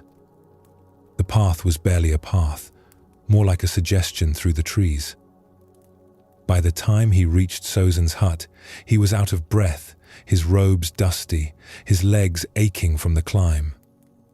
The hut sat in a small clearing. It was tiny, barely large enough for one person. The roof was thatched with grass. The walls were rough wood. A small garden nearby showed where Sozan grew vegetables. A stream ran down the mountainside, not far away, its sound constant. "Master Sozan," Doshin said, bowing deeply as soon as he caught his breath. "I've come to learn about silence. Please teach me." Sozan looked at the young monk with kind eyes. His face was weathered from years in the mountain sun and wind. His hands were rough from work. He gestured for Doshin to sit on a flat rock outside the hut, a natural seat smoothed by weather and time. The monk sat, arranging his robes, settling himself, waiting for teaching to begin. He had his questions ready. What is silence? How does one practice it? What should one do with thoughts when they arise? He was prepared to learn. But Sozan said nothing. He simply went about his simple tasks. He swept the ground around his hut with a broom made from branches bound together. The sound of the sweeping was rhythmic and soft. He checked his water supply, a wooden bucket that caught water from a diverted section of the stream. He arranged kindling for the evening fire, small sticks laid in a careful pattern. The monk watched, confused. When would the teaching begin? Surely this was just preparation for the real instruction. He waited, trying to be patient. As the afternoon wore on, Doshin became more restless. The sun moved across the sky. Shadows shifted. The quality of light changed from the bright clarity of midday to the softer gold of later afternoon. And still Sozan said nothing, just continued with his simple tasks, unhurried and present. Doshan's mind was full of questions. Should he ask again? Should he explain that he wanted actual instruction about silence, not just watching someone do chores? Should he point out that he had climbed all this way and deserved more than this? But something kept him quiet. Maybe it was the quality of Sozan's movement, each action complete in itself, nothing rushed, nothing wasted. Maybe it was the peace in the hermit's face, a stillness that seemed to come from somewhere deep. Or maybe it was the silence itself, which seemed different here than anywhere else Doshin had experienced. It had weight and texture. It was present, almost like a companion. Evening came slowly. The light turned from gold to amber to the first grey of dusk. Birds called their evening songs. The temperature dropped and the air felt sharper, clearer. Sozan prepared a simple meal, rice cooked over his small fire and mountain vegetables gathered from the forest. Wild greens, mushrooms, some early spring shoots. He made enough for two and shared it with Doshin in a simple bowl. They ate in silence. Just the sounds of eating and the wind in the trees and the first crickets of evening starting their chorus. The food was plain, but tasted somehow better than the elaborate meals at the monastery. Maybe it was the mountain air. Maybe it was the simplicity. Maybe it was the silence that surrounded them. After the meal, as the last light faded completely from the sky, Sozan sat on his meditation cushion outside the hut. The evening was mild enough for outdoor sitting. Doshin sat on his rock, and they sat together as darkness came completely, as stars appeared one by one overhead, as the night deepened around them and the sounds of day gave way to the sounds of night. The monk had never experienced silence like this. In the monastery where he lived, there was always some sound. Monks moving through halls, doors sliding open and closed, bells ringing the hours, chanting from the meditation hall. Even during meditation periods, when everyone was supposed to be quiet, there were sounds. Coughs, robes rustling, someone's stomach growling. And even more than the external sounds, his mind was always full of noise. Thinking about his practice, judging his meditation, comparing himself to other monks, planning his day, reviewing conversations, worrying about whether he was making progress, wondering if his teacher approved of him. The internal commentary never stopped, a constant stream of thinking about everything. But here, in this mountain darkness, with this hermit who seemed more mountain than man, silence revealed itself as something completely different from what Doshin had imagined. It wasn't the absence of sound. Mountain sounds were everywhere. Wind moving through different trees in different ways. The stream running over rocks. An owl calling from somewhere in the forest. Small animals moving through the underbrush. The sounds were actually quite rich and varied. But underneath all the sounds was something else. A silence that held all the sounds, that made the sounds possible. It was a presence, a fullness, a kind of awareness that wasn't thinking but was deeply knowing. Everything that needed to be said was being said in this silence, though no words were being used. Hours passed. Doshin lost track of time completely. Time seemed less important here, less real somehow. His thinking mind, finding nothing to engage with, no conversation to join, no questions to pursue, gradually settled. It was like watching mud settle in water. The stirring stopped and clarity appeared. And underneath his thinking, he discovered what Sozan had been pointing to all along. A silence that had always been there, underneath all his mental noise, waiting to be discovered. It wasn't something he needed to create or achieve. It was already present. He just had to stop covering it with his constant thinking. As the first grey light of dawn appeared, as the darkness began to fade at the edges, as the morning birds started their songs, Sozan spoke for the first time since Doshin had arrived. His voice was quiet, barely louder than the wind. You came seeking teaching about silence. But silence cannot be taught with words. It can only be met directly. You have been sitting in the teaching all night. The monk understood. I was waiting for you to tell me about silence. But you were showing me silence itself. Yes. If I had talked about silence, you would have thoughts about silence. More noise in your mind. But by staying silent, I allowed you to discover what silence actually is. Not an idea, a reality. The monk stayed with Sozan for several days. Each day, they spoke only a few words. They sat together. They worked together in silence. They shared simple meals. And in this silence, the monk's mind settled in a way it never had before. When he prepared to leave, to return to his monastery in the valley, he said to Sozan, I thought silence was about being quiet. But it's really about listening. Yes, Sozan said.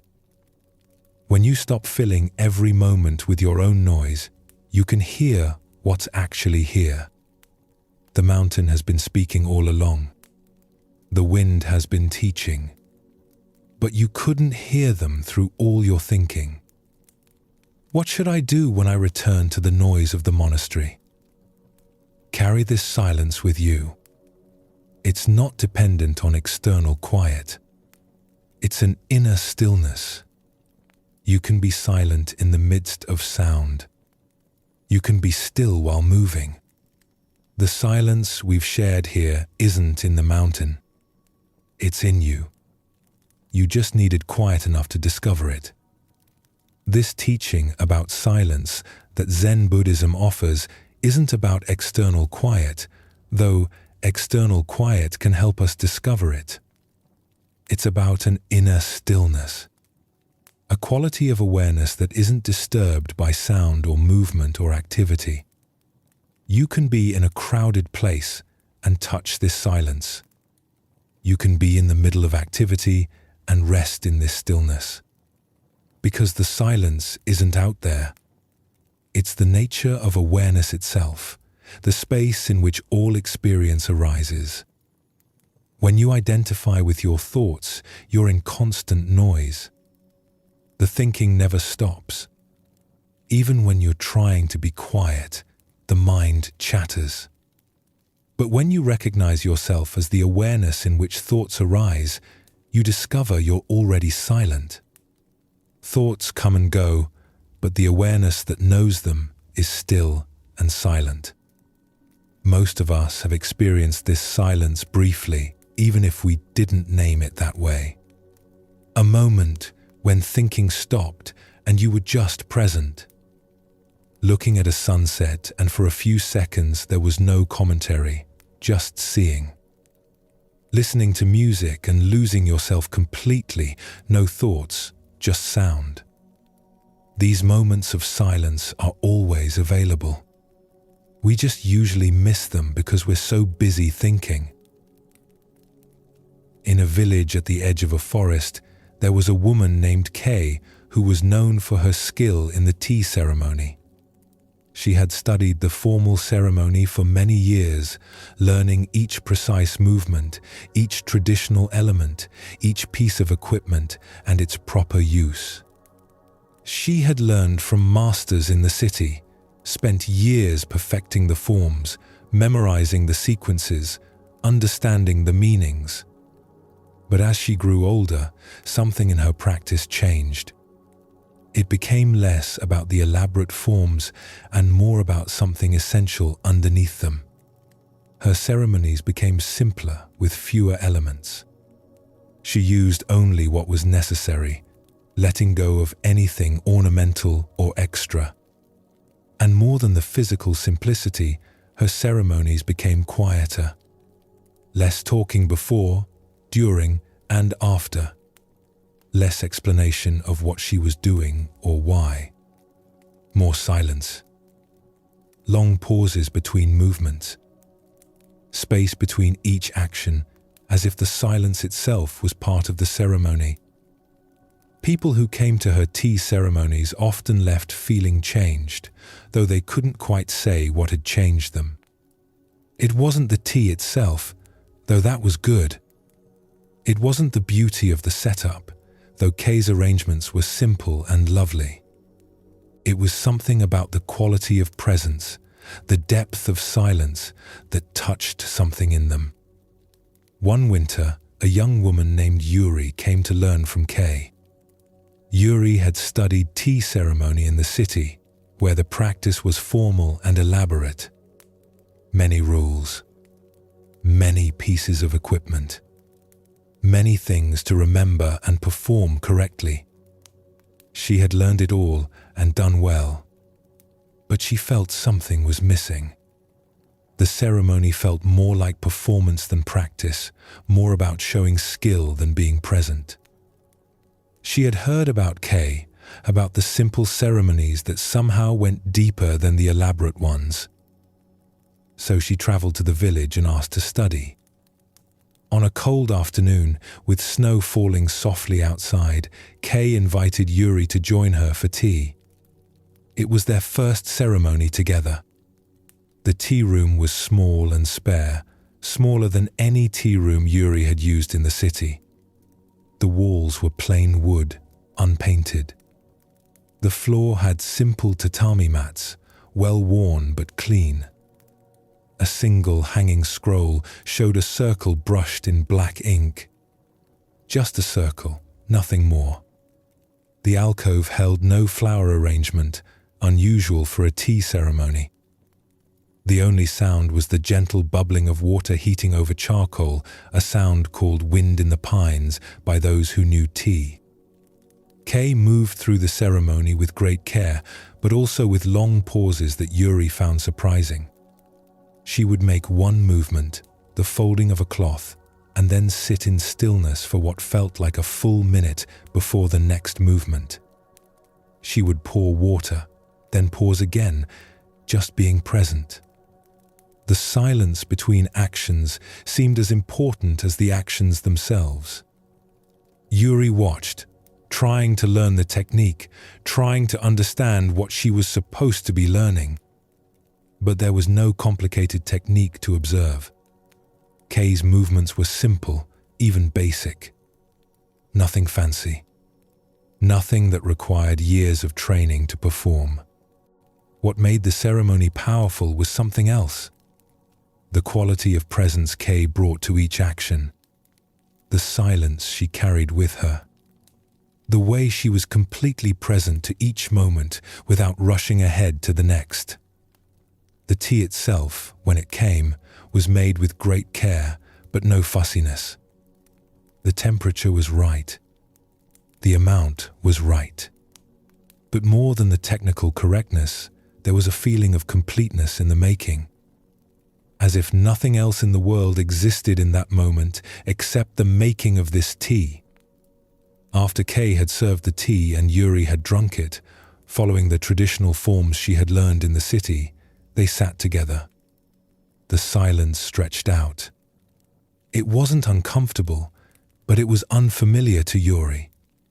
In the city, there was always talk after the ceremony. Discussion of the tea, comments on the flower arrangement, questions about the scroll. But here, Kay simply sat, present and still. Yuri felt she should say something, should comment on the excellent tea, or ask a question about some aspect of the ceremony. But Kay's peaceful presence made speech seem unnecessary. More than unnecessary, it seemed like it would break something important, like shouting in a quiet forest. So they sat for a long time, listening to the sound of snow falling outside. Not talking about the snow or the tea or the ceremony. Just present to the moment as it was. The charcoal fire settling. The snow accumulating on the roof. The light fading as afternoon moved toward evening. Finally, after a silence that must have lasted half an hour, Kay spoke. Her voice was soft, barely above a whisper, matching the quality of the moment. In the city, tea ceremony is often about performance. About showing skill, demonstrating knowledge, proving you've learned the forms correctly. But the heart of tea ceremony is meeting. Two people, tea, this moment. When we fill the ceremony with too much talking, too much explanation, too much display, we miss the actual meeting. But don't students need to learn the proper forms? Yuri asked, keeping her voice quiet to match Kay's. The forms are important at first. They provide structure, a container for the practice. But eventually, the forms should become transparent. You don't think about them anymore.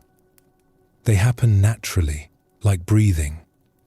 You just move, and the forms appear on their own because they've become part of you. Then the real ceremony can begin. The ceremony of presence, of silence, of meeting the moment as it is. How do I learn this? Is there a practice? Practice silence, Kay said simply. Not just external silence, though that helps at first. Inner silence. Notice how much mental commentary you have as you perform the ceremony. Am I doing this right? Does my teacher approve? This is the folding of the cloth. All these thoughts take you away from the actual doing. They create noise that covers the silence underneath. Over the following weeks, Yuri stayed in the village and practiced with Kay. She began to pay attention to her inner commentary in a way she never had before. She noticed that when she prepared tea, her mind was constantly talking, judging her performance, evaluating each movement, remembering what her previous teachers had said, comparing herself to other students, planning what to do next, worrying about mistakes. The actual actions, the feel of the bowl in her hands, the sound of the water pouring, the smell of the tea, the weight of the scoop, she was barely present to any of it. She was lost in thoughts about it, thoughts about it, layers of thinking that kept her separate from direct experience. She started practicing with less thinking. When she folded the cloth, she just folded the cloth, feeling the texture of the silk, noticing the way it moved, present to the actual folding. When she poured water, she just poured water, hearing the sound, watching the steam rise, feeling the warmth. Every time her mind started its commentary, she noticed it and returned to the direct experience of what she was doing. Something shifted in her ceremony. It became less performance and more presence. Less about doing it right and more about being fully present to each action. And in this presence, silence naturally arose. Not because she was forcing herself to be quiet, not because she was trying to achieve some special state, but because she was too present to the moment to be thinking about it. The thinking dropped away on its own when there was nothing to think about, only the direct experience of each action. "You're beginning to understand," Kay told her after a ceremony they did together one morning. The snow had stopped, and pale sunlight filled the tea room. Zen Buddhism teaches that the extraordinary is hidden in the ordinary. But we miss it because we're so busy thinking about the ordinary that we never actually experience it. Silence allows us to meet the moment directly, without all our thoughts in the way. Is this what all Zen practice is about? Yuri asked. Learning to be silent? Partly. Silence reveals what's always here, but usually covered by thinking. In this silence, you discover that each moment is complete in itself. Making tea is just making tea. Nothing needs to be added to it. It's already enough. This is what the ceremony teaches when we practice with silence. That this moment, this action, this breath is already whole. This wisdom of silence that Zen Buddhism points to is available in every moment. You don't need to go to a mountain hermitage or practice elaborate ceremonies. You can touch silence right here, right now. Your thoughts will come. That's natural. They're like waves on the ocean of silence. Let them come and go. You don't need to fight them or follow them. Just notice that underneath the waves, the ocean is still and silent. Zen Buddhism teaches that this silence is your true nature, deeper than your thoughts, more fundamental than your thinking mind. The awareness that's here before thought arises and remains after thought passes. This silence is always available, always here, always ready to receive you when you stop running and simply rest in what is. Let yourself settle into this silence now. Let the noise of thinking gradually quiet. Let the stillness underneath become more apparent. This is the wisdom of silence. Not something to achieve, but something to discover. Already here, already present, already holding you in its peace. There's a way of holding things that Zen Buddhism teaches. Not with a tight fist, but with an open hand. Not grasping desperately, but touching lightly. It's the difference between clinging and caring, between possessing and appreciating. Most of us go through life with our hands clenched tight around everything we value. Our relationships, our possessions, our ideas about how things should be, our plans for the future, our identity. We grip these things as if our lives depend on never letting go.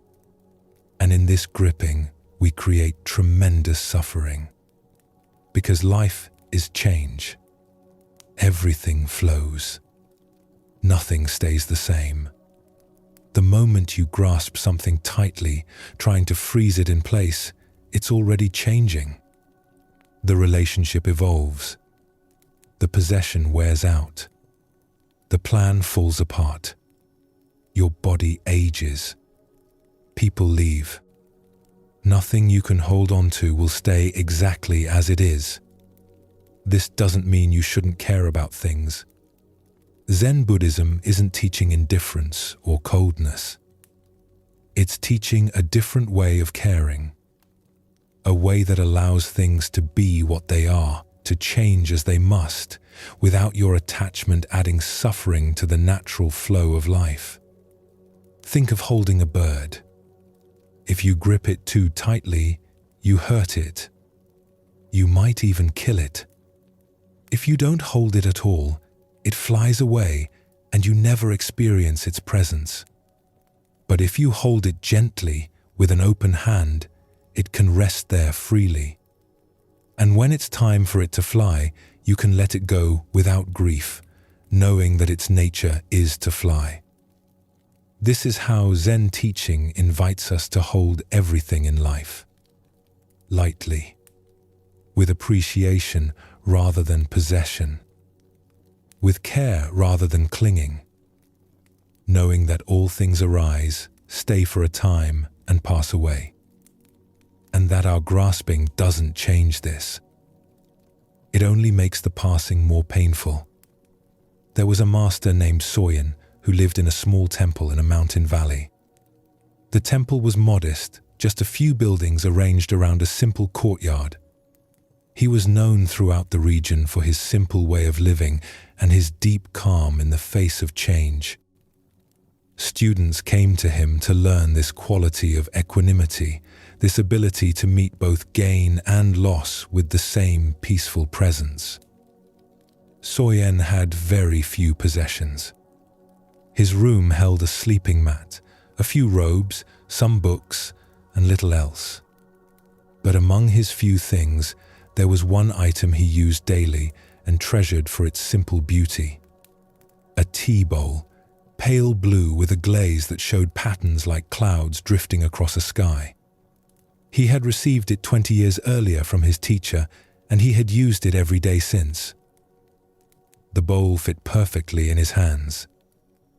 He knew every subtle variation in its surface, every small imperfection in the glaze. It had a small chip on the rim from years ago when he had bumped it against a pot. But the chip had become part of its character, part of its story. Each morning when he drank his tea, he held this bowl, feeling its familiar weight, seeing the steam rise from its rim. One morning, as Soyen was having tea in his small room, he heard a sound from the shelf where the bowl usually rested. He had set it there to dry after washing it. But the shelf, old wood that had warped slightly over the years, had shifted. The bowl rolled, tipped, and fell to the floor. The sound of breaking was clear and final. The bowl shattered into many pieces, the beautiful glaze now in fragments scattered across the tatami mat. A student who was visiting, a young monk named Daiki, was in the hallway when he heard the sound. He rushed to the room and saw the broken bowl. His face showed immediate distress. He knew how much that bowl meant to Soyen, how many years the master had used it, how it had been a gift from his teacher. "Master, your tea bowl. The one from your teacher. The one you've used all these years. What a tragedy." His voice was thick with concern. But Soyen looked at the broken pieces with a calm face. No anger, no distress, no tightness around his eyes or mouth. He set down the cup he was holding and knelt beside the fragments. He picked up a few pieces, examining them with gentle attention, turning them to catch the light. "It was a good bowl," he said quietly, his voice warm with appreciation. "It served well for many years. I enjoyed using it every day. But aren't you upset? Don't you feel the loss? It was from your teacher." Soyen looked up at the young monk. "I feel something, yes. A kind of softness in my chest. Tenderness. Appreciation for the bowl and its years of service. Gratitude that I had it for so long. But upset? No. The bowl was always going to break eventually. All things break. This is their nature. But it was your favorite. You used it every single day. I've never seen you use a different bowl." "Yes." "And because I used it every day, I appreciated it fully. I enjoyed it while it was whole. I noticed its beauty, its feel in my hands, the way tea tasted from it. I was present to it. Now it's broken. This is what happens to all things. Shall I add my suffering to the simple fact of the breaking?" Daiki sat down on the floor, his confusion evident on his face. "But surely you wish it hadn't broken? Surely you'd prefer it was still whole. Wishing it hadn't broken is wishing for the impossible. It has already broken. The breaking is done. My wishing doesn't unbreak it. And even if it hadn't broken today, it would have broken someday. Next year, 10 years from now. When I die, someone else would have inherited it and used it until it broke. All bowls break eventually. All things that arise also pass away. This bowl was no exception." Soyen gathered the pieces carefully and placed them in a cloth. His movements were gentle, respectful. I held this bowl lightly all the years I used it. I knew it was temporary, as all things are. So when it broke, I was ready. Not because I expected it to break today, or even thought about it breaking, but because I understood its nature. Bowls break. This is not tragedy. This is just the way of things. The nature of form is to break down, to return to pieces. So you didn't really care about the bowl? You kept yourself distant from it? I cared very much, Soyen said, and there was genuine feeling in his voice. I appreciated its beauty every time I used it. I enjoyed the feel of it in my hands, the weight of it, the way the glaze caught the light differently at different times of day. I enjoyed the memories associated with it, remembering my teacher handing it to me, remembering the thousands of mornings I held it. But I didn't cling to it. I didn't need it to last forever for it to be valuable. Its temporary nature didn't diminish my appreciation. If anything, it enhanced it. He held up one of the larger pieces, turning it to catch the morning light that streamed through the window. The glaze showed a pattern like clouds, blue and white swirling together in the way that had always reminded him of the sky over the mountains. See how beautiful this glaze is? I can still appreciate this beauty even though the bowl is broken. The beauty was never in the bowl staying perfect forever. The beauty was in the bowl itself, in each moment of its existence. That beauty was real, and I experienced it fully. I didn't save my appreciation for some future time. I didn't take it for granted. I was present to it each day. Now the bowl is broken, but the appreciation I had for it, that was real too. That happened. Nothing can break that experience. Daiki thought about this for a long time, watching as Soyen wrapped the pieces carefully in the cloth. You're saying we should expect everything to break or end? Not expect in the sense of waiting for disaster or being pessimistic or never enjoying anything because we know it won't last. But understand. Have clarity about the nature of things. Everything that arises also passes away. Cups break. Flowers wilt. Relationships change. Bodies age. Seasons turn. This isn't pessimism. It's just seeing clearly. It's understanding the nature of reality. And when we see clearly, we can appreciate things while they're here without clinging to them desperately, without demanding they be permanent. Doesn't that make life sad? Knowing everything will end? The opposite, Soyen said gently, and he smiled for the first time since the bowl broke. It makes life precious. If this bowl was going to last forever, would I have noticed it as carefully? Would I have appreciated each use? When we know something is temporary, we pay attention to it. We're present to it. We don't take it for granted. The flower is beautiful because it blooms and then fades. The sunset is precious because it only lasts a few minutes. The snow is magical because it melts. Life is meaningful because it's brief. If everything lasted forever, nothing would be special.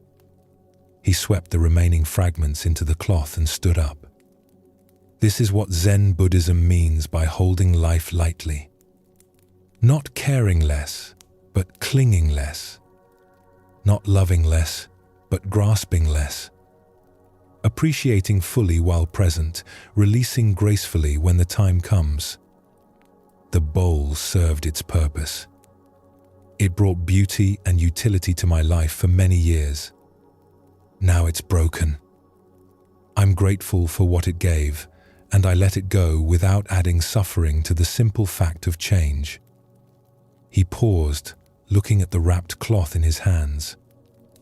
Tomorrow I'll use a different bowl. I'll appreciate that one too, for as long as it lasts. And when it breaks, as it will someday, I'll appreciate the time I had with it and move on. This is how we can live. Fully present to what's here without clinging to keep it forever. This teaching about non-attachment runs through all of Zen Buddhism like water through rock. We create so much suffering through our grasping. We want things to stay the way they are. We want people to remain unchanged. We want our plans to unfold exactly as we imagined. We want our lives to follow a certain path. And when things don't go this way, when change comes as it always does, we suffer. Not just from the change itself, but from our resistance to the change. We add layers of suffering on top of the natural difficulty of loss or transition. Each thought is a way of clinging to how things were or how we wanted them to be. And this clinging doesn't stop the change. It just makes us suffer more while the change happens anyway. In a coastal village, there was a merchant named Ichiro who made his living trading goods between communities. He would buy rice from farming villages in the inland valleys and sell it in fishing villages along the coast. He would buy fish and seaweed from coastal towns and sell them to farming communities that had no access to the sea. He traveled constantly, his cart loaded with goods, following the routes he had established over many years of patient work. He was successful and comfortable. Not wealthy, but secure. He had regular customers who trusted him, who waited for his arrival each month. He knew the best routes through the mountains, the easiest river crossings, the quickest paths between villages. He knew the best prices, the best timing for different goods, the best ways to preserve things during transport. His business was stable and profitable. He had built a good life through years of careful attention and honest dealing. He had a wife and 3 children. They lived in a solid house with a good roof. There was always enough food. The children went to school. It wasn't a life of luxury, but it was a good life, built through his steady work and the relationships he had cultivated over many years. One autumn, everything changed. A terrible storm came from the sea, larger and more powerful than any storm in living memory. The old people in the village had never seen anything like it. The wind tore roofs from houses, pulled trees up by their roots. The rain fell so heavily that rivers overflowed their banks and new rivers formed where there had been only dry ground. But worst of all was the storm surge. The ocean rose and pushed far inland, farther than anyone thought possible. Seawater flooded the low-lying farming valleys where Ichiro's suppliers lived. The salt water destroyed crops and contaminated wells. Fields that had grown rice for generations became poisoned with salt. The farming villages where Ichiro had bought rice for years were devastated. Their autumn rice harvest, which should have been ready to sell, was ruined. Their fields were unusable.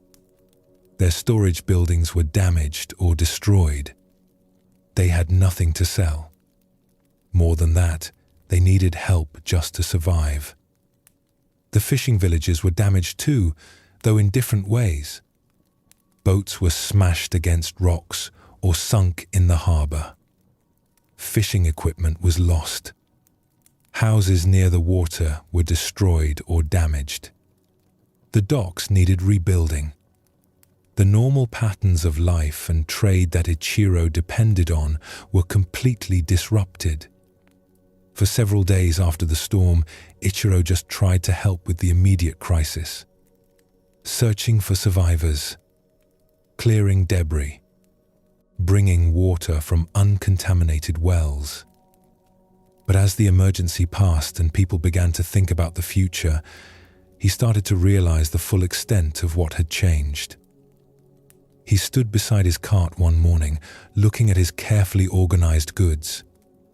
Rice that no one could afford to buy. Tools for farming communities that no longer had fields. His whole business was based on these trade routes, these relationships, these patterns that had seemed so stable. Without them, how would he make his living? He had a family to support. He had responsibilities. Everything he had built over years of patient work was collapsing. He felt despair rising in his chest, a heavy feeling that made it hard to breathe. He sat down on the cart's step, his head in his hands. His wife found him there. "What are we going to do?" she asked, her voice thin with worry. "I don't know," he said. "Everything I built, it's all gone. We still have the cart. We still have each other. But the business, my roots, my suppliers, everything I worked for." She sat beside him. "Go talk to Master Hakuin. He might help you see clearly." So Ichiro went to visit the monk he knew, a man named Hakuin who lived in a small temple at the edge of the village. The temple had been damaged in the storm, but Hakuin was there, working to repair the roof. He climbed down from his ladder when he saw Ichiro approaching. "Master Hakuin," Ichiro said, slumping onto the temple steps. "The storm has destroyed everything. The farmers have no rice to sell. The fishermen have no boats to fish with. My trade routes are gone. My business is finished. I've lost everything I worked for. I don't know what to do." Hakuin sat down beside him. He picked up a cup of water he had been drinking and took a slow sip. "Your cart is still there," he observed calmly. "I can see it from here. You still have your health. Your family is safe. I spoke with your wife yesterday. The roads still exist, even if they need some repair. What have you actually lost?" "My business. My whole way of making a living. The entire structure of my life." Ichiro's voice rose with frustration. "Ah," Hakuin said, setting down his cup. "You've lost the particular way things were arranged. That's true. The specific pattern your life followed. But have you lost the ability to adapt? Have you lost your knowledge of trade, your understanding of what people need?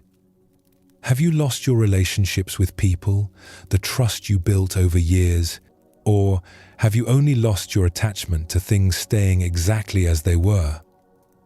Ichiro felt anger rising, hot in his chest.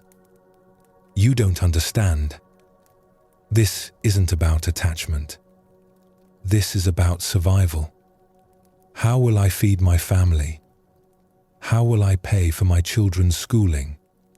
This isn't philosophical. This is real." "I'm not saying your concern isn't real," Hakuin said gently, his voice steady and calm. "The practical matters are important. I'm asking whether your suffering is coming from the situation itself or from your insistence that the situation should be different than it is. The storm happened. The damage is done. These are facts. Can you work with what actually is? Or will you spend your energy grieving for what was and wishing things were different? But I built this business over years. I had everything arranged perfectly. I knew exactly how to make it work. And now it's all destroyed. And that arrangement was always temporary," Hakuin said. "You just didn't know it. Everything we build is temporary. Houses stand until they fall. Businesses thrive until they don't. Health continues until it fails. Situations remain stable until they change. This is the nature of all conditioned things, all things that depend on circumstances. You didn't lose something eternal. You lost something that was always going to change eventually. The storm just made the change happen suddenly instead of gradually. Ichiro sat in silence, watching Hakuin sweep. The anger was still there, but something else was stirring underneath it. A recognition that the monk was pointing at something true. So what should I do? Stop clinging to how things were and look at what's actually here now. The farmers need help rebuilding. The fishermen need new boats. Both communities need goods they can't produce themselves anymore. You have a cart. You have knowledge of trade. You have relationships in other regions that weren't affected by the storm. Can you see what's needed now instead of mourning what was needed before? Over the following days, Ichiro began to shift his perspective. Instead of focusing on his lost trade routes, he looked at what was actually needed. The farming villages needed salt-tolerant seeds to replant their fields. They needed tools to clear the debris. The fishing villages needed materials to rebuild boats. They needed supplies while they recovered. He used his cart and his knowledge to bring what was needed. It wasn't the same business he'd had before. The profit was smaller at first. The work was harder. But it was meaningful work, and it was possible work. And gradually, as the communities recovered, new patterns of trade emerged. Different from before, but functional. Alive. When he visited Hakuin again, months later, his face was different. Less tight. More open. "You were right," he told the monk. "I was clinging to how things were. I couldn't see what was actually possible because I was too busy grieving what was lost. And now? Now I understand what you meant about holding lightly. I still care about my work. I still care about my family's well-being. But I don't cling to any particular arrangement. I know everything can change. And when it does, I can work with the change instead of fighting it. This is what Zen Buddhism teaches," Hakuin said. "Hold everything lightly. Appreciate fully, but don't grasp. Care deeply, but don't cling. Then when change comes, as it always does, you can flow with it instead of breaking against it. This principle of holding lightly applies to everything in life. Not just material things or business arrangements, but relationships, ideas, identities, plans. Everything we think is solid is actually fluid. Everything we think is permanent is actually passing through. When we can hold this truth without despair, when we can appreciate the temporary nature of things without clinging to make them permanent, we find a different kind of peace. Not the peace of having everything under control, but the peace of flowing with what is. There was a gardener named Sato who tended the grounds of a large estate owned by a wealthy family. He had worked there for many years, since he was a young man learning the craft. Now, in his middle age, he had created beautiful arrangements of plants and stones throughout the property, carefully designing each section of the garden to show different qualities through the seasons. The estate grounds were extensive. There were formal gardens near the main house, with carefully pruned pines and arranged stones. There were vegetable gardens that supplied the household. There were paths that wound through bamboo groves and under maple trees. Sato knew every plant, every stone, every corner of the grounds. But he was particularly proud of one section, a wildflower meadow he had spent years establishing. It occupied a gentle slope on the south side of the estate, visible from the main house, but far enough away to feel wild and natural. He had created it from an area that had been unused, just rough grass and weeds. He had spent years establishing it, collecting seeds from the mountains during his rare days off, carefully choosing varieties that would bloom in sequence through spring and summer and into fall. Early spring brought tiny white flowers close to the ground. Then came yellow buttercups and blue lupines. Summer brought red poppies and purple asters. Late summer showed goldenrod and black-eyed Susans. The meadow was a progression of color and texture, different flowers appearing as the season advanced, like a long poem being written across the months. It took patience to establish. Wildflower meadows can't be rushed. The first year, barely anything grew. The second year, a few patches showed promise. The third year, it began to look like a meadow. By the fifth year, it was glorious. And each year after that, it became more established, more diverse, more balanced. Visitors to the estate always commented on its beauty. They would stand at the edge of the meadow in summer when dozens of species were blooming at once and just absorbed the color and movement. Butterflies and bees moved through it constantly. Birds nested in the tall grasses. It was alive in a way that formal gardens couldn't match. Sato would walk through it regularly, not to work, but just to observe. To see what was blooming, what insects were present, how the ecosystem was developing. It felt less like something he had made and more like something he had invited to exist, then stepped back to let it unfold. One spring morning, the estate owner called Sato to the main house. This was unusual. The owner rarely spoke to Sato directly, usually communicating through the house manager. "The meadow you created is beautiful," the owner said. "I've enjoyed watching it develop over the years. You've done excellent work." Sato bowed, pleased by the recognition. "However," the owner continued, "I've decided to build a pond in that location. A large pond with a small island and a bridge. I've been planning this for some time. The work will begin next month. You'll need to clear the meadow to make space for the excavation." Sato felt his chest tighten. He bowed again, keeping his face neutral. "Yes, sir. I understand. I know you put considerable effort into that meadow," the owner said. "I appreciate your work. But I believe a pond in that location will be even more beautiful. You'll be in charge of designing the planting around it once it's complete." Sato bowed a third time and left. He walked back toward the meadow, his mind churning. Years of work.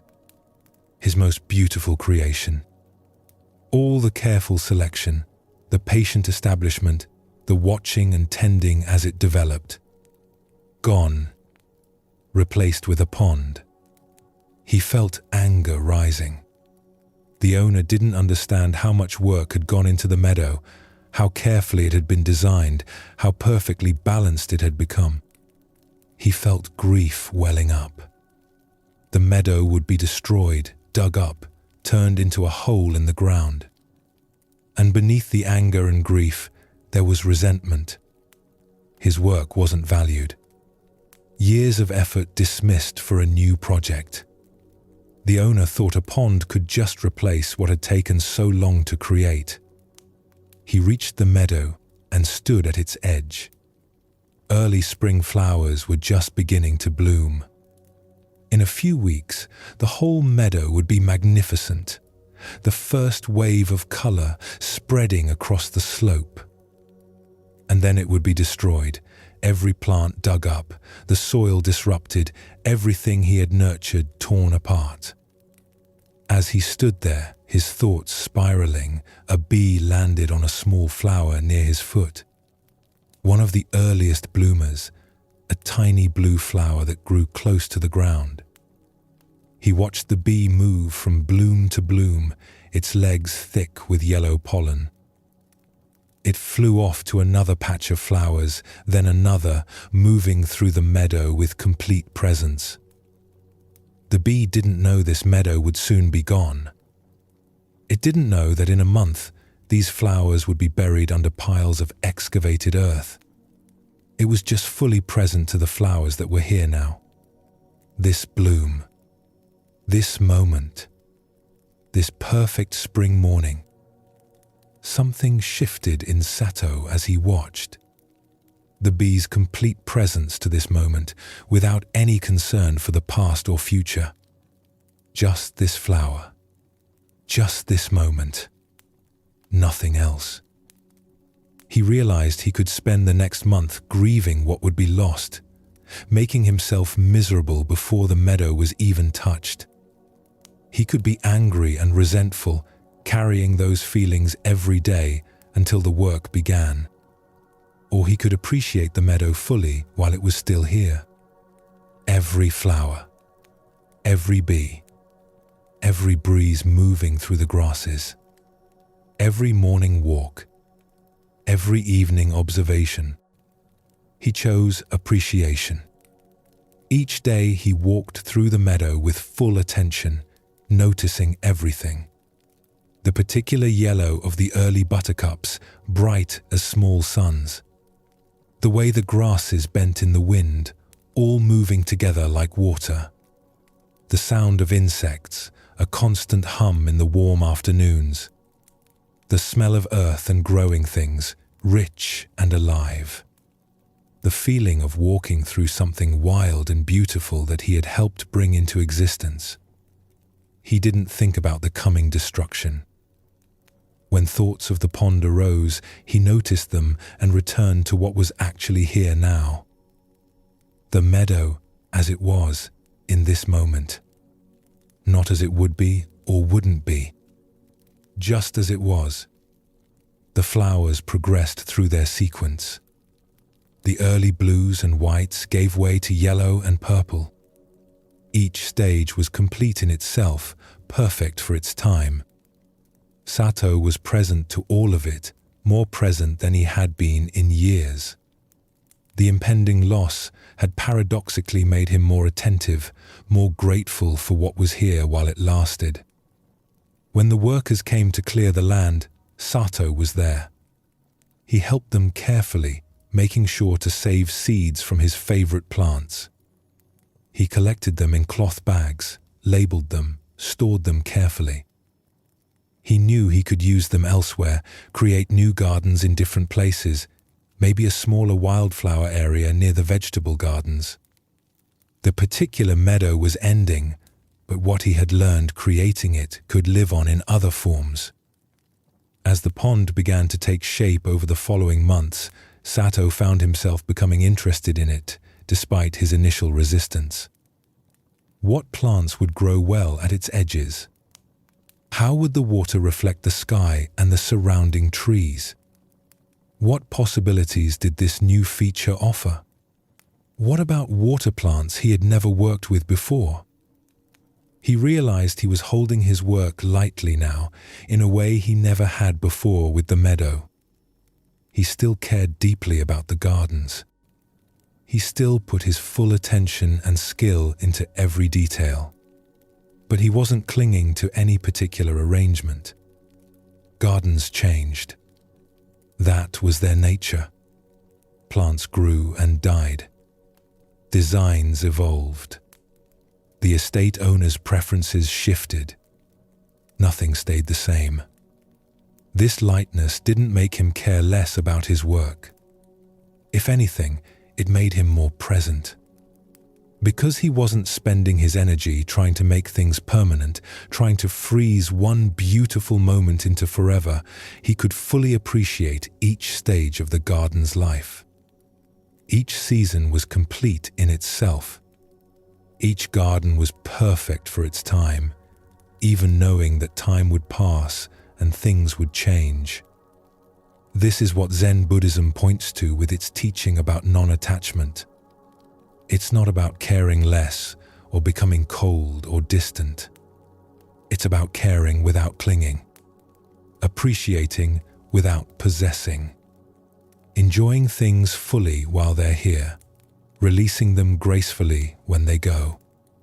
The master's broken tea bowl, the merchant's changed business, the gardener's cleared meadow. In each case, clinging would have created suffering on top of loss. But holding lightly allowed them to meet change with grace, to appreciate what was without demanding it stay forever, to flow with life instead of fighting it. When you relax your grip, something else relaxes too. The constant tension of trying to keep everything the same eases. The fear of loss softens, because you're not fighting change anymore. You're allowing it, flowing with it, meeting each moment as it comes. Hold this moment lightly now. It's already passing, but that doesn't make it less precious. It makes it more so. Temporary, fleeting, and because of that, infinitely valuable. There's something in you that existed before your first thought. Something that was here before you learned your name, before you knew what words meant, before you formed any idea of who you are. Zen Buddhism calls this your original nature, your unborn mind, the awareness that's always been present. Most of us have completely forgotten this original nature. We've become so identified with our thoughts, our memories, our ideas about ourselves, that we think that's who we are. I am my thoughts. I am my history. I am the story I tell about myself. But Zen teaching points to something deeper, something that was here before all of that began. Think of a mirror. The mirror reflects everything that appears in front of it. Faces, objects, scenes. The reflections come and go, but the mirror itself doesn't change. It doesn't become the face it reflects. It doesn't hold onto the image after the face moves away. It just reflects, clearly and completely, without judgment or preference. Your original awareness is like this mirror. Thoughts appear in it. Emotions arise in it. Experiences happen in it. But the awareness itself isn't changed by what appears. It doesn't become the thought or the emotion or the experience.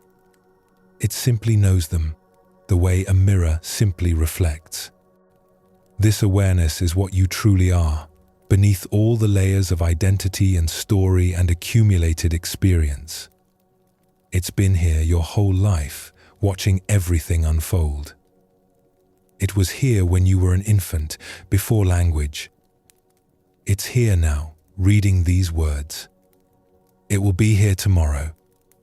It doesn't age or change or need improvement. It's complete exactly as it is. When you can recognize this awareness, even briefly, something fundamental shifts. You realize you're not your thoughts. You're the one who knows the thoughts. You're not your emotions. You're the space in which emotions arise and pass. You're not your life story. You're the awareness that witnessed that story unfold. This recognition brings a particular kind of freedom. Because if you're not your thoughts, you don't need to believe every thought that arises. If you're not your emotions, you don't need to be controlled by every feeling.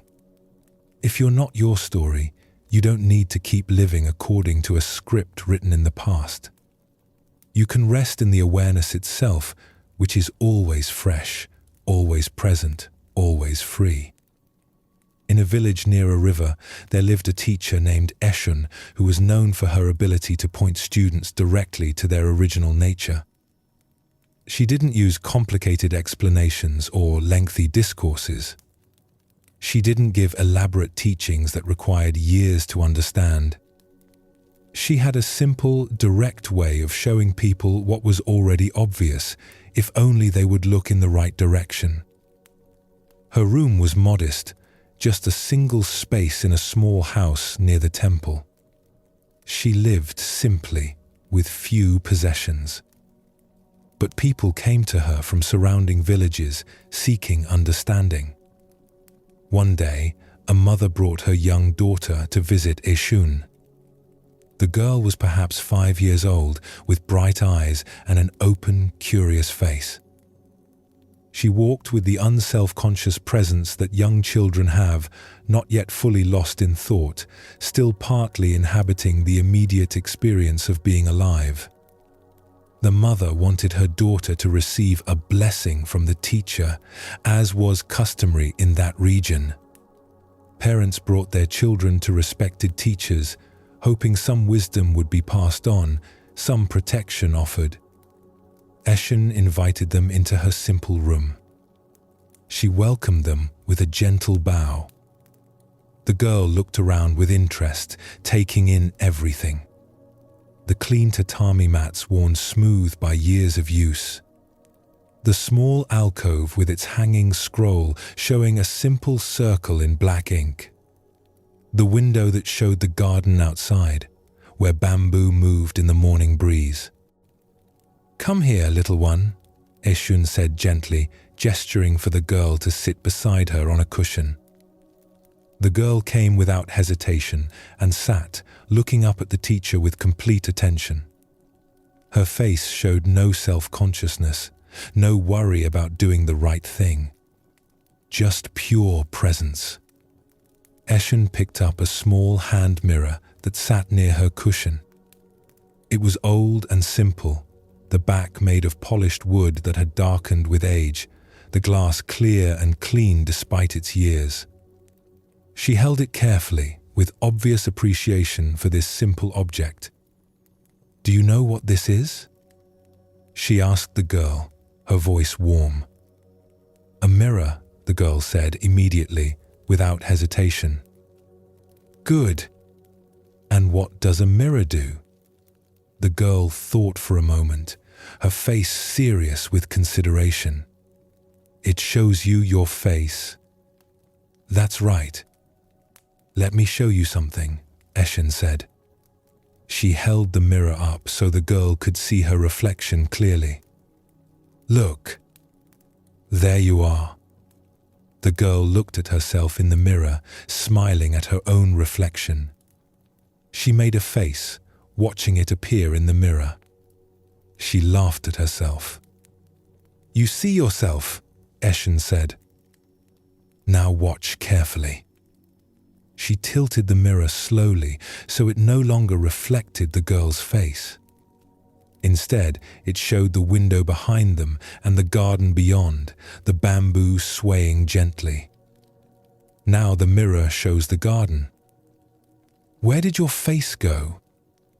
The girl looked at the mirror showing the garden, then touched her own face with her hand. "It went away," she said, slightly puzzled. "Did it? Or did the mirror just stop reflecting it? Is your face gone?" The girl giggled. "No, my face is still here." She touched her cheeks again. "The mirror just isn't showing it anymore." "Exactly," Eshun said, pleased. She tilted the mirror again, and the girl's face reappeared in the glass. "Your face came back," the girl said, delighted. "The mirror is showing your face again," Eshun said. "But think about this. The mirror itself hasn't changed at all. It showed your face, then it showed the garden, now it shows your face again. But the mirror is still just the mirror, clear and still. It doesn't become what it reflects. It doesn't hold on to the images. It just reflects, clearly and simply, whatever is in front of it." She set the mirror down gently on the mat and looked at the girl directly, her eyes kind but penetrating. You are like this mirror. Everything you see, everything you feel, everything you think, these are like reflections appearing in you. They come and go. Right now you're happy, so happiness appears. Later, you might be sad, and sadness will appear. You see the garden, and the image of the garden appears in you. You hear my voice, and the sound appears in you. But you, the one who is aware of all these things, you don't change. You're always here, always watching, always knowing what's appearing. Just like the mirror is always there, whether it's reflecting a face or a garden or an empty room. The girl was quiet, her young face showing a kind of recognition, as if something obvious but forgotten had just been pointed out. She looked at the mirror, then at her mother, then back at Eshon. Before you knew words, Eshon continued softly, before you learned your name, before you knew you were a girl, or that this was your mother, or that the world had all these names and ideas about things, you were already aware, already looking, already here. You looked at your mother's face when you were a baby, before you knew the word mother. You heard sounds before you knew the word sound. That awareness hasn't changed. It's the same now as it was then. And it will be the same when you're old like me. It doesn't grow up or grow old or change in any way. It just is, always here, always clear, like this mirror. The mother, sitting slightly behind her daughter, felt something shift in her own understanding as she listened. She had brought her daughter for a simple blessing, perhaps expecting some words of protection or wisdom for the child's future. But Eshun was offering something much deeper, something the mother herself needed to hear. Is this what Zen Buddhism teaches? The mother asked quietly. That we are awareness rather than what we're aware of? Yes, Eshun said, turning her attention to the mother while keeping the girl close. Most people live their whole lives thinking they are their thoughts, their feelings, their circumstances, their personal history. They suffer tremendously because they identify completely with what passes through awareness. They think, I am angry, when actually there is just anger appearing in awareness. They think, I am this story, when actually there is just a story being witnessed by awareness. They think, I am this limited person, when actually they are the unlimited awareness in which the person appears. She picked up the mirror again, holding it between them. When you recognize yourself as the awareness rather than the content of awareness, suffering decreases naturally. Not because you make yourself better or fix all your problems, but because you see that you are not actually damaged by what passes through you. The mirror isn't damaged by reflecting a sad face. It just reflects it clearly, without becoming sad itself. How does one practice this recognition? By noticing. Throughout the day, notice that you are the one who is aware. You see this. You hear that. You think this thought. You feel this feeling. But who is the you that's aware of all these things? Not your name, not your story, not your idea of yourself. The actual awareness itself. That's your original nature. That's what you were before you became this person with this name and this history. And it's what you still are, right now, underneath all the accumulated layers. The girl spoke up. Like the mirror is still a mirror even when it shows different things? Exactly like that, Eshun smiled. You understand perfectly. After they left, Eshun sat quietly, looking at the mirror in her hand. She thought about how children often grasp these truths more easily than adults. They haven't yet fully identified with their thoughts and stories. They're still close to their original nature, still living partly from that space of simple awareness. Adults have to work to find their way back to what children still partly inhabit, back to the awareness that was here before all the complications began. Back to the unborn mind, the mind that existed before birth and will exist after death, the awareness that's not created and cannot be destroyed. This teaching about original nature is at the very heart of Zen Buddhism. Everything else flows from this recognition. When you know yourself as awareness rather than as the contents of awareness, everything changes. Not because you become someone different, but because you recognize what you've always been. Your thoughts become less solid. They're just thoughts passing through. Your emotions become less overwhelming. They're just weather moving through the sky of awareness. Your whole life story becomes less binding. It's just a story being witnessed, not the final truth of who you are. As our journey through the wisdom of Zen Buddhism comes to its gentle close, you've traveled far tonight. Not in distance, but in understanding. You've touched something simple and profound that's been waiting here all along, beneath the surface of your daily thoughts. The teachings you've heard tonight aren't new ideas to add to your collection.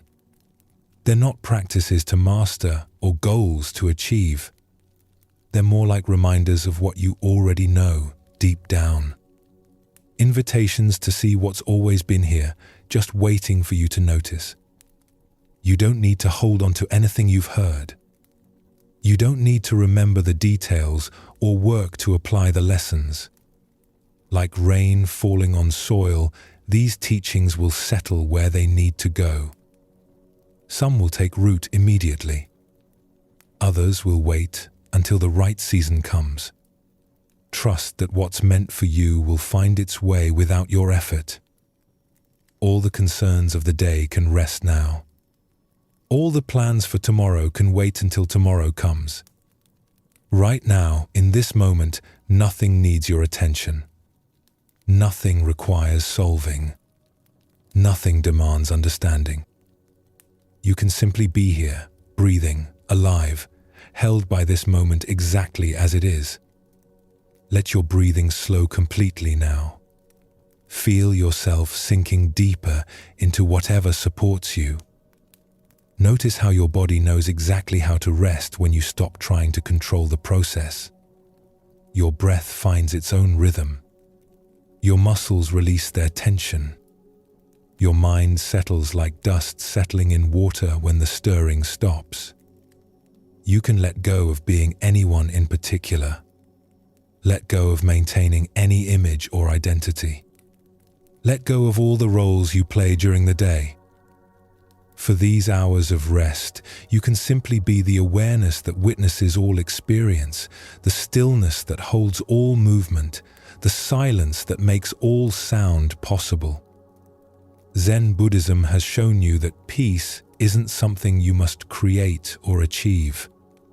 It's what remains when you stop disturbing it. When the constant doing quiets. When the endless thinking settles. When the grasping relaxes. Peace is what's already here, what's always been here, just waiting for you to stop long enough to notice. Your breath continues on its own, without your management. Your heart beats without your conscious effort. Your body knows how to heal and restore itself while you sleep. All the processes that keep you alive continue without your thinking mind directing them. You can trust this wisdom that's deeper than thought, older than your conscious mind, more reliable than any plan you could make. Let yourself release completely now. Release any remaining tension in your body, any lingering thoughts in your mind. Release the need to understand or accomplish or become anything at all. Release even the effort to release. Just allow everything to settle naturally, the way a bird settles into its nest at day's end. The peace you've touched tonight isn't something you achieved through effort. It's something you uncovered by removing what obscured it. This peace is always here, always available, always ready to welcome you home whenever you remember to stop running and simply be still. May your sleep tonight be deep and restorative. May you rest in the simple truth that you are exactly where you need to be, exactly as you are. May you release all burden and know that this release is not weakness but wisdom. May you wake refreshed, carrying perhaps just a whisper of what you've touched here, a quiet knowing that peace is never far away. The wisdom of Zen Buddhism isn't complicated. It's the simplest thing in the world. Just this breath, just this moment, just this presence. Nothing to add, nothing to take away. Everything already complete, exactly as it is. Sleep well, and thank you for joining us here at Sleepy Monk.